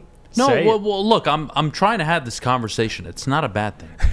This isn't a we're gonna hate on the Lions segment. This isn't. Yeah. No, this is like I just want to know objectively, like what happens if they miss the playoffs? Why would such a talented roster, some like me and Jeff, and I think you agree with this, JB too, one of the 3-4 best rosters in the NFC, how does this roster miss the playoffs? I think it comes down to one simple thing: coaching. Outside of the injury part, like that's the obvious shit you can't control. But like if they're healthy relatively, like most teams are throughout a 17-game season, right? And they go 8-9, 7-10. I mean that it's on coaching. There's no debate about it. And why I'm bringing that up is also the flip side to this question. The Detroit Lions will win the division and win a playoff game if what? Coaching is as good or better than you expected. We all like the roster, yes or no? Yes. Yeah. JB? Yeah, of course. Okay. We all love it. defense should be better this year. Top 18, we would imagine. I agree. Now that's the other big You're gonna one. have That's the other one. If the defense starts the same as it did last year. Yeah, then Aaron, and you talk which about you don't expect given just how much they loaded up in the secondary, but I get it's a it. case scenario. It's a fair point to bring up. Big year for them. It's a fair point to bring up. But that's why I'm bringing up the downside and the positive side. They win a playoff game in a division because coaching finally saw through its potential and you saw the right steps being taken. And you give credit where credit's due. On the flip side, they missed the playoffs and they're healthy. How the fuck does that happen? It's inexcusable. It is. In the NFC, missing the playoffs is a fucking disaster. And there's going to be a coach this year in the AFC who goes 10-7 and gets fired, or goes 9-8 and gets fired because that's not good enough to make it in the AFC. 9-8 will win you a fucking division in the NFC. Well, I was going to say, you talk about missing the playoffs in the NFC. Let's just look at their division. If you miss the playoffs, where are they at in the NFC North? Third. Think about that. If we'll just say, or second, maybe. We'll just say, Bears are better, or the Vikings are better. That is inexcusable. Even though I don't even want to say defend the Vikings, but I'm a little higher on them than you. No question, the Lions are the best team on paper. So if it doesn't happen, yeah, if the team's healthy, it's coaching. Whether it's Dan, Aaron Glenn, Ben Johnson, you're looking at somebody. So in the NFC North, if you miss the playoffs with this division you're currently in, with how it's constructed, I would love to agree with that last part, but I think something we really need to just keep an open mind to is that if this team does fail and it falls flat on its face, you've fired Anthony Lynn. You've gotten rid of Aubrey Pleasant. You can only look at your assistants so much. I think they win 11 games. I do. I think they're just too good. I agree. And I think if Dan Campbell can take a 20% step forward as a coach, that'd be a really good team. It'd be a really good team if he can take that step. Did you see Colin Cowherd? I forgot who he had on. It was somebody, I believe it's somebody who covers the Raiders, but they were talking about the Lions and how they expect him to regress this year because they went 9-8. They were 8-2 down the stretch. Like, everything went their way. And this year he expects a little bit of regression. But think about that. Regression from a 9-win team. What, do you regress to 8, 7 wins? If the Lions regress there's no and way they go 8-9 or 7-10, it's inexcusable. I will give up completely on having expectations. Even if they put together an all-pro football team, I'm going to kill myself. Detroit Dabber, thank you, my man. He said Vic Taffer was the guy. Is that the guy that did the over-under? I think he took the Lions under. That explains it. That's what he did. He said he took the Lions under. I think it was at 9 games, though, or 8. And he said it was, I think I remember this now, that it was just unsustainable, the 8-2 down the stretch. I don't believe that. I don't think it's unsustainable. To say or suggest it's unsustainable would mean that there was no legitimacy in that run. I think there were a lot of legit things that are repeatable. Definitely. From that 8-2 stretch. Do I think the Lions last year were a middle ground version of the 1-6 team and the 8-2 team? Yes, that's why they finished 9-8 overall. I think they were middle of the pack. But with the off season they've had, the defensive pieces they've added, no more Jeff Okudah. You now sign me up for Cameron Sutton, Emmanuel Mosley, and C.J. Gardner-Johnson. Drafting Jack Campbell. The additions you've made on offense, David Montgomery, now Jahmyr Gibbs, Sam Laporta. Another offseason for Jared Goff to get rapport with everybody. Year 2 of Ben Johnson's offense.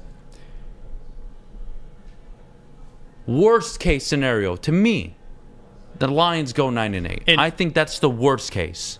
Anything under would be a fucking disaster. I want to bring up context to what he specifically said. Matt Broder wrote an article. Check that out, WoodwardSports.com. Gabby just put the link in the chat as well. Let's go to break, and when I get back, I'll break down what he said. And I want your reaction to what he said. Okay, we'll take a break, but before we go, you got to tell us about our good friends over at Swiss Insurance. Well, Swiss Insurance, guys, we talk about Brad Holmes and the Detroit Lions and drafting the best possible player. But what about drafting the best possible insurance? The most cost-effective plan that fits what you need. Email Swiss Insurance today, mark@swissins.com. That's mark@swissins.com. Or go to www.swissins.com. It's a great day to get some Centron in your life. Okay. There it is. Centron, here we go. Gotta grab the cranberry. Oh wait, it's 2 for $4. Gotta double up with the classic as well. Centron World, baby. Centron, available at select Krogers, and if you want to know how, go to @CentronWorld.com. You get dope like me. You know what? Why wait?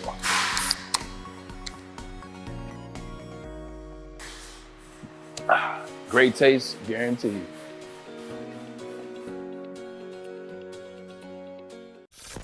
Woodward Avenue, the first paved road in America. Woodward Sports, the first sports network born in Detroit and made for Detroit. What could be better than watching celebrities like Braylon Edwards or Darren McCarty play golf? Play golf yourself and be treated like a celebrity. Stop in at any Randy Wise dealership for your chance to golf like a celebrity. VIP transportation, free golf to one of Michigan's best tracks, and a tasty steak after, compliments, and fairway parking. Make the wise decision and get to Randy Wise today for your chance to win. All right, I love it, Jeff.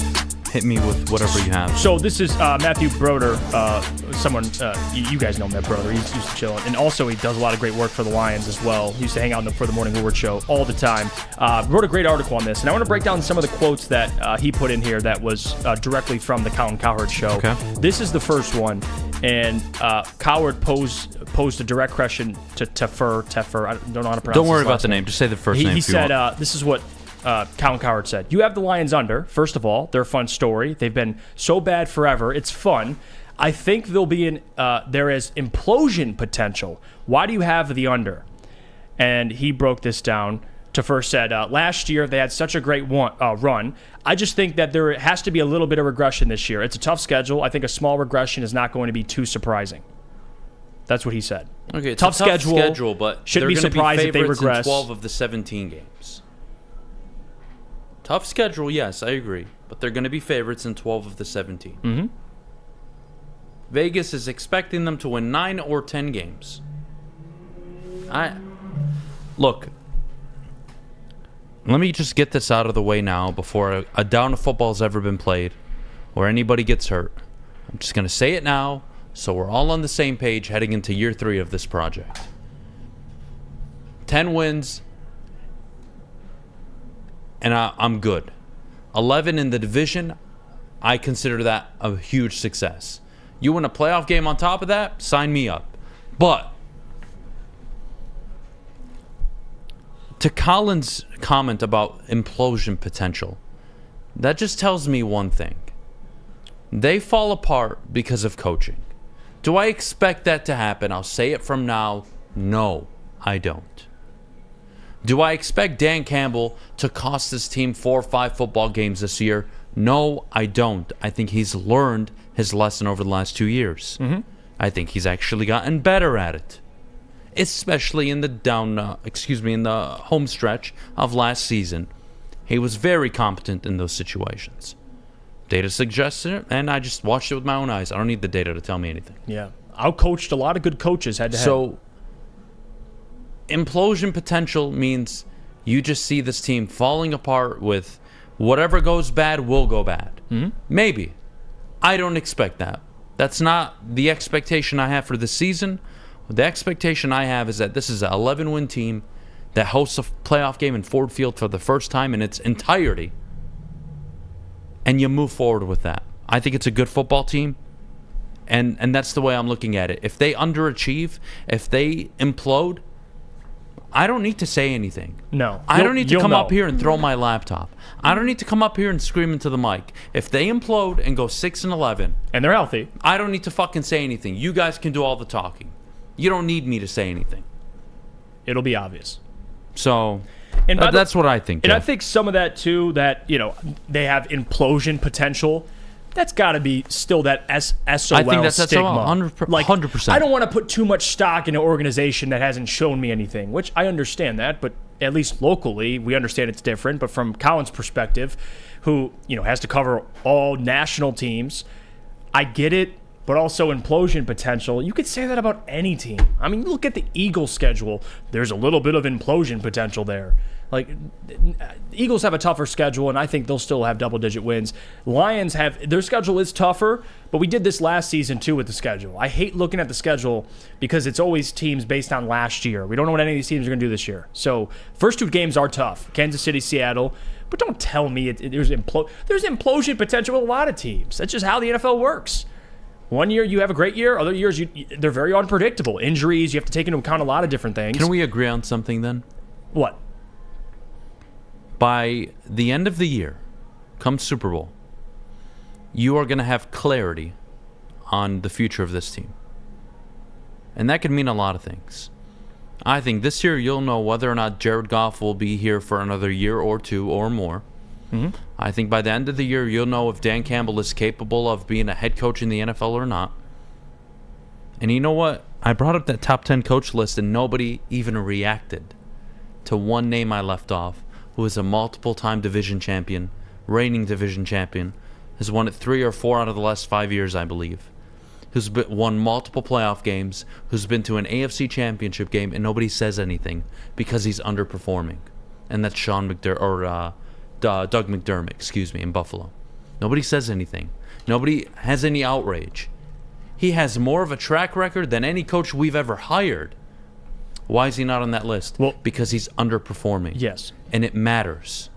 So yes, with Dan Campbell and this staff entirely, you're going to find out whether or not they have the potential to make those runs. If this team goes out and wins 6 games, I don't need to say anything. But if they go out and win the 11 games like we all expect, if they can win the division, host a playoff game, dare I say win a playoff game, you're now looking at Dan Campbell and you're going to ask yourself this. You're going to project into the future and say, how can we get to a Super Bowl? Not win. Right. How can we get there? How do we position ourselves to get to an NFC or multiple NFC championship games? How do we knock on that door? Is it upgrading the quarterback? Mm-hmm. Is the coach not good enough? Are they both actually a good fit and we just need to get better talent? There's a lot of questions you can answer, I think, by the end of the year. Right. That no matter what happens, good or bad, there's clarity no matter what. Fair? Fair. And by the way, my case. You had it the first time. Sean McDermott.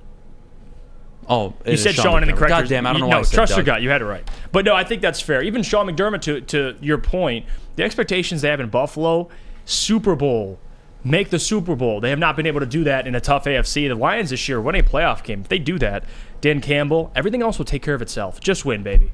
Just win. Yeah, but Sean McDermott, again, multiple-time division champion, multiple playoff wins. We're not at that AFC point championship game. Has a tougher road to get there. Yes. In the AFC with Joe Burrow, with Patrick Mahomes there. Nobody even got upset that he was left off the list. Why?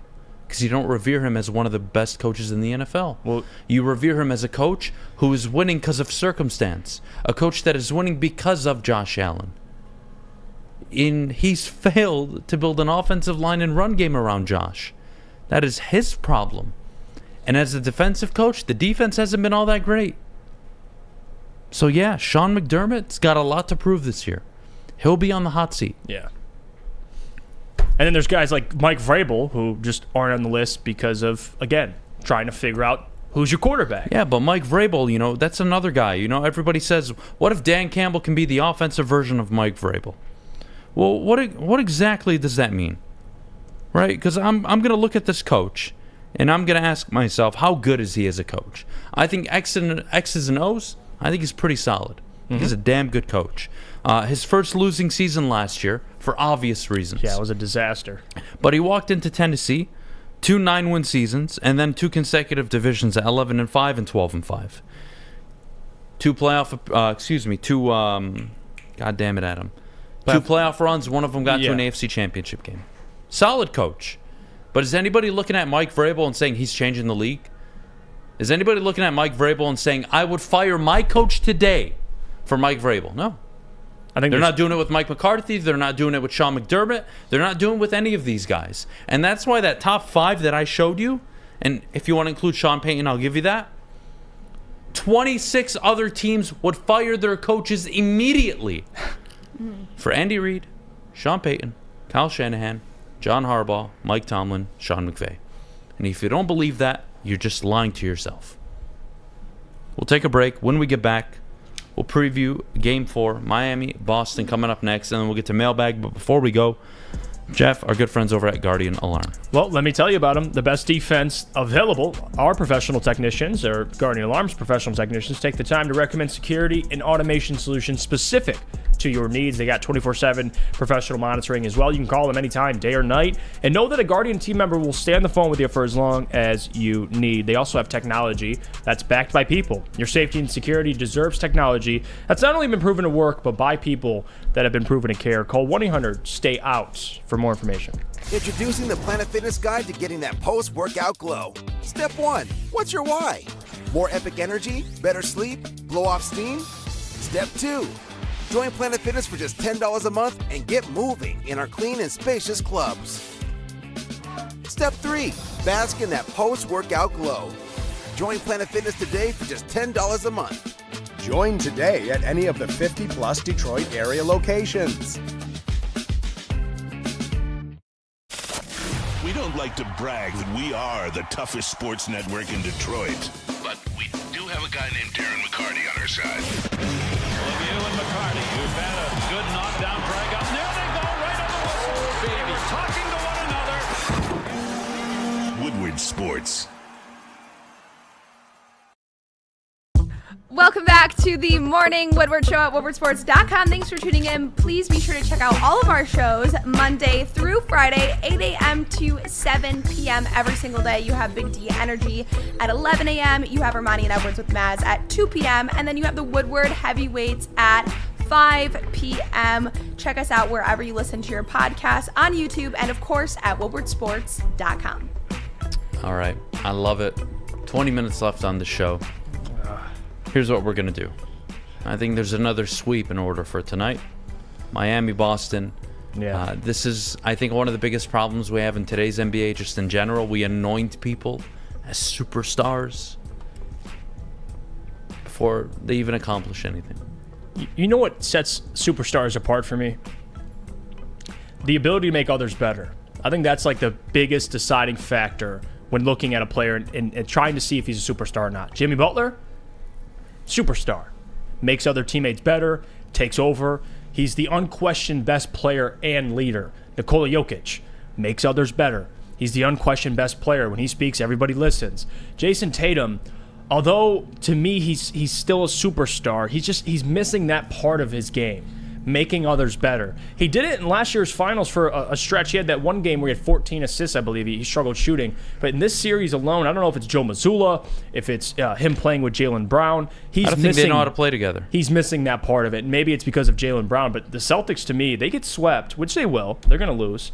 Even if they lose 4-1, gentleman sweep or sweep, there's going to be some significant changes. We talk about expectations around in the NFL.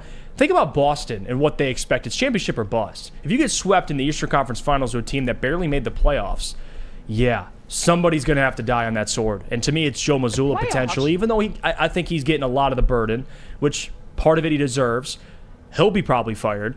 And then you have Jaylen Brown, who, quite frankly, his future's unquestioned. It happens every single year. Even last year, they made the finals, and this year it's still, what's Jaylen Brown's future? Jason Tatum, to me, is as talented as he is, he's missing that extra part of being a superstar. He's just missing it. And Jimmy Butler has it. So credit to the Miami Heat. I'm rooting for him. Again, the underdog and how they've played, absolutely handling the Boston Celtics in every game. But Jason Tatum, this is where he's got to step up. Not just scoring the ball, but making everybody around him better. They're missing that part of it. Whether it's the coach or what, Ime Udoka being gone, there's no just the excuses. mentality, I think, of people today. I think we're starting to see it more and more.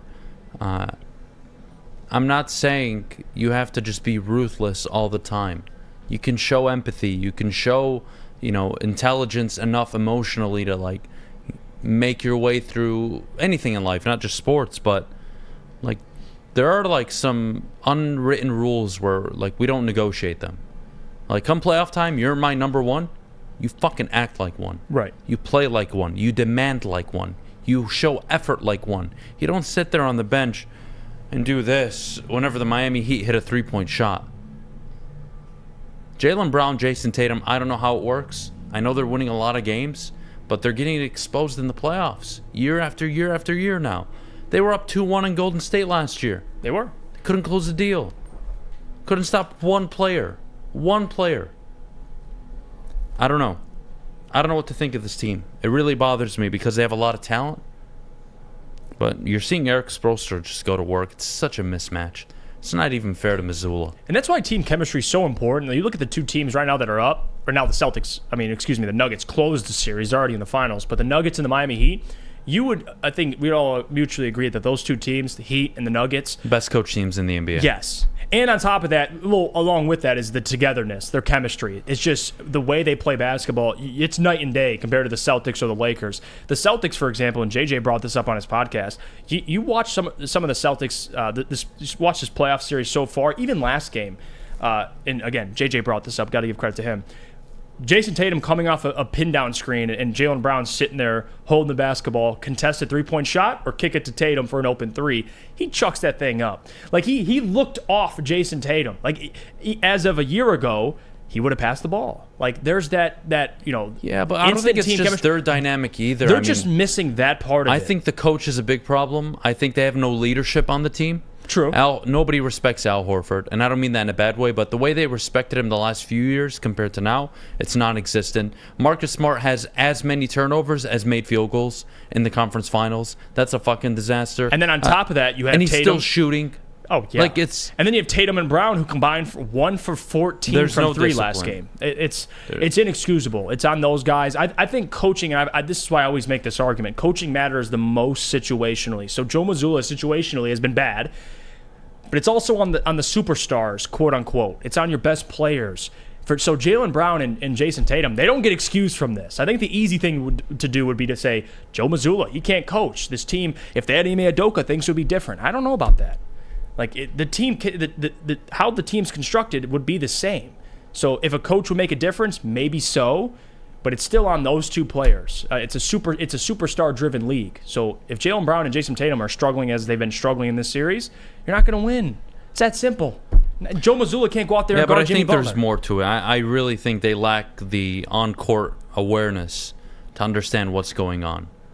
Like Jamal Murray, Nikola Jokic, the thing I love about them the most is one or the other can go 3, 4, 5 minutes without really being too involved on the offense, and then understand, hey, maybe we're having a slow period, or hey, maybe this is one of the points where we really need a 2-point bucket here. I'm going to the basket. Right. Like that awareness, Jason Tatum, more than Jaylen Brown, completely lacks right now. I don't know what the hell's going on. They got to fix it. There is something going on in the water in South Florida because the parallels between the Heat series and the Panthers series is starting to kind of freak me out. The fact that they're both leading their series 3-0 and they're playing on opposite nights is wild to me. Yeah, Florida. Like, it is crazy Florida's that bumping they're like right now. on the same exact path.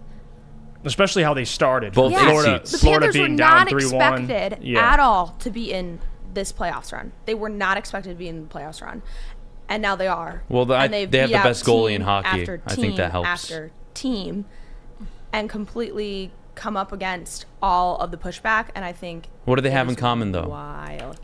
Miami plays good defense. Players. Florida has a good defense and the best goaltender in all the playoffs. Both 8 seeds. Yep. Well coached. Yeah. I mean, last night, Carolina dominated the first 2 periods, and they were down 1-0 after 2 periods. That is bullshit. And Florida lost their captain. In the first period. Carolina still could not beat them. Yep. It's crazy. And for this comment, too, LFG says, Jeff, what about D-Book? Does he elevate his teammates? Actually, yes. That's been the biggest change with Devin Booker is now his ability to, like he was a young cat in this league, and he was just scoring the basketball. Now, do you see Devin? His game's expanded. I don't know. I watched the Suns get knocked out of the playoffs. Devin Booker did not come to mind when it came to, why'd they lose? No, yeah. Devin Booker performed. He is that guy. Devin Booker held his end. He did. He held his end. So that's what matters. Mailbag coming up next. Drop your questions in the chat. Can't wait for that. But before we do, Jeff, our good friends over at Big Boy. Strawberry Fest is back at Big Boy. Try classic breakfast items like some strawberry hotcakes or mouth-watering red velvet waffle. But if you're not feeling breakfast, get the strawberry bacon chicken wrap as well. But also, there's dessert. including the very delicious classic strawberry pie, deep-fried vanilla Oreos, or strawberry hot fudge cake, and more at Big Boy. How would you like to win not one, but 2 vehicles of your choice? One for you and one for your wife, your girlfriend, or your best bud. Get to Lady Jane's today for an award-winning haircut and automatically enter for your chance to win. Courtesy of Les Stanford Buick GMC of Ferndale. Lady Jane's, open 7 days a week, walk in anytime. It's wicked awesome.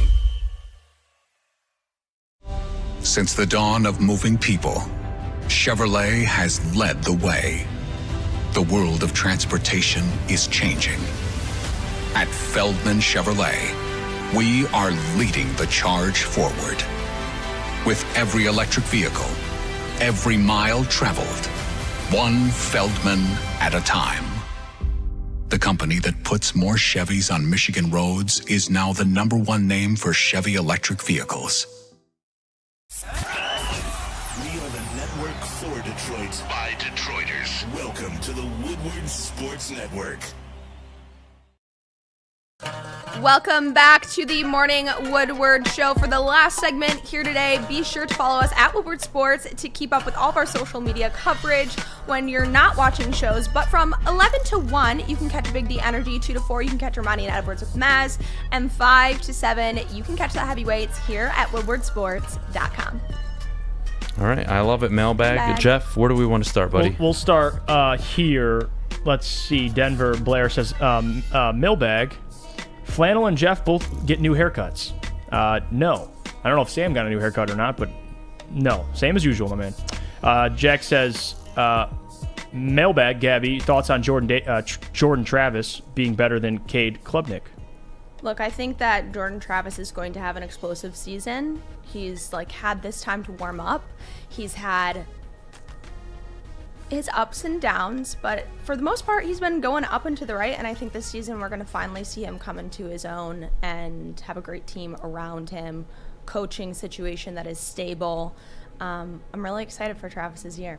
And Shad asked mailbag, why do Pistons fans hate defensive players when Detroit was built on defense? Listen, my man, I agree with you. I don't think defense is as appealing to the normal fan as offense, right? Offense is what's driving sports right now. That's what matters in the NFL. It's what matters in the NBA. But at the end of the day, defense matters. We just talked about Miami Heat. Defensively, they're good, and that's why they've made it as far as they have. So I'm with you. Defense wins championships. Offense will help you get there, but you got to be good defensively. No doubt about it. Who deserves to be in the Hall of Fame more, Chris Osgood or Anthony Davis? To me, this is a layup. Yeah, it's Chris Osgood. Is this? Yeah, you can answer. Chris Osgood, 3-time Stanley Cup champion. Come on. Wins 61% of his playoff games. 15, 17, whatever the number is, years in the NHL. Should have had a 4th Stanley Cup, but fuck the Pittsburgh Penguins. I think you all remember that series in 2009. And you don't have to worry about Osgood on alternate days showing up. So he was exceptional. 91. He had a 91% save percentage. The guy's great. Now, if Sam wants to die on that hill, allow him to die on that hill. Osgood easily. Osgood easily. What else we got? Answer 14. Do you think the new additions to the Lions offense have a big impact on what was already a killer offense, or just complement it? I'm going to go with compliment. I think they have a ceiling. I don't know what the ceiling is yet, but I don't think it's top 3 legit consistent. The quarterback position matters. Teams now have a full year of Ben Johnson, his tendencies, what he likes to do in certain down situations. So we'll see. I think it's just going to make them better, though. I think it'll make them better. What are you guys going to be doing for the holiday weekend? What holiday weekend? Memorial Day weekend. When?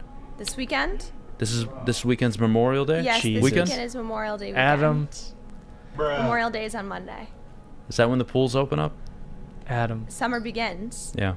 What are you fucking looking at me like that for? What? You can wear white pants, white jeans. So no more vest. No more vest.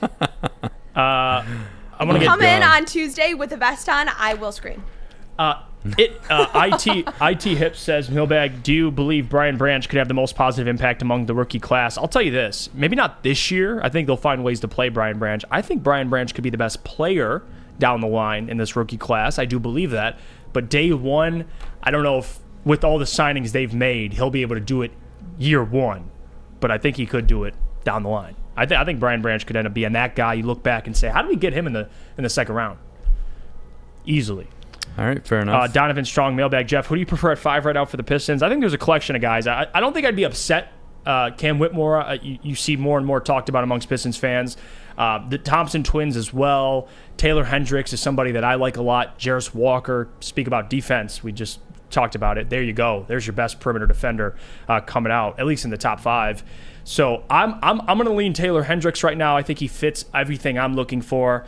Size, shooting ability, defensive upside, fit. He kind of checks all those boxes for me. I love Taylor Hendricks, but I wouldn't be mad with any of those guys.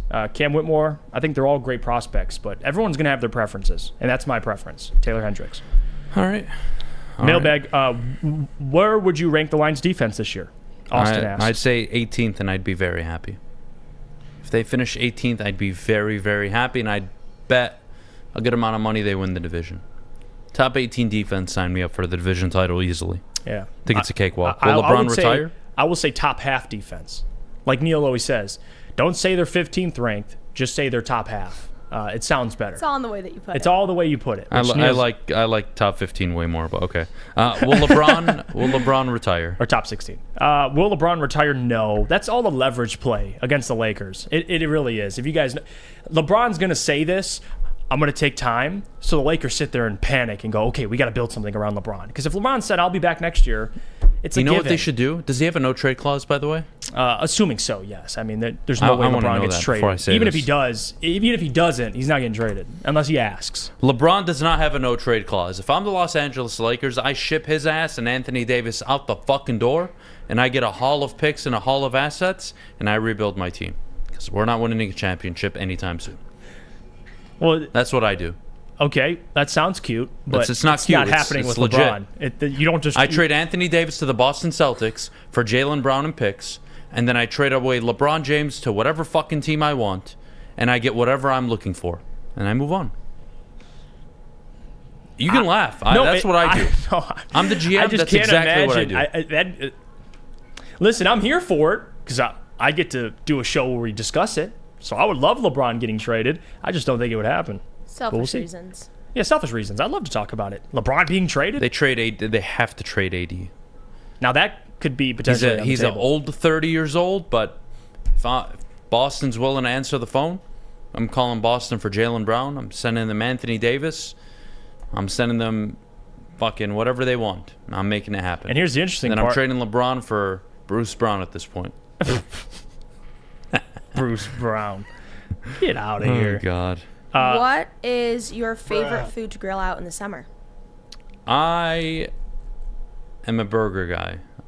Burgers and like just shish kebabs are the way to go for me. Shish kebabs. Meat, chicken kebabs, like that's the standard grill. I'll do a hot dog every other barbecue. I can't have them every time, but you know, that's the go-to. I'm there with you. That's the go-to. I'll go chicken. I like chicken. Chicken and burgers. JB? Either one. I don't grill. I do have a smoker though. I like yes. my smoker. Yes, smoker. I do. 10 times better. Good man. Brisket. Good man. Brisket all day. I like JB. Love it. Well, I need to invite all of you to my house for a barbecue this summer. This is what I need to do. We'll have like a morning show only. Lucas, you're not invited. I'm sorry, buddy. You're interning. Everyone seems kind of hesitant on that because you invite people places and then the next comments that follow are that you're going to take them in the woods and kill them all. Yeah, but you know, you just have to accept the risk. You know? I don't know if it's worth it for a hamburger. It's a good hamburger. It's a good hamburger. We got to go. Let's answer a few more questions. Jack says, mailbag, where were you and Sam watching the game last night? Well, I can't speak for Sam. And no, we do not watch the Lakers games together. He was in the bathroom jerking as me watching LeBron put up 31 in the first half. I was in bed with my Lakers jersey on. No, I'm just kidding. With my LeBron jersey on. No. I was watching in my room. I was upset because I had to come on and break this down. I had notes planned. It had nothing to talk about. I had to come in and break down why the Lakers got swept. It is what it is. But can't complain about playoff basketball. It's still been great either way. All right, fair enough. What is Adham burning on the grill? I am, by the way, I hate people. Are you the guy? With the hate that cook anything well. It drives me nuts. Like my parents, it's a very Middle Eastern thing. We burn everything. I am on the total opposite side. I can't fucking stand it. At most, you can get me to eat is medium. Like medium and under. We're not going anywhere past medium. I'm with you. Medium is where I stop. No well. Drives me crazy. Even Drives me, crazy. like I big pizza guy. I love pizza, but well done pizza is not my preference. I'm not a big well done guy. I have one of those pizza oven thingies, whatever the fuck they're called. I've never heard someone call like pizza well done. Oh, I've seen people all the time order well done pizza. It's like very common actually.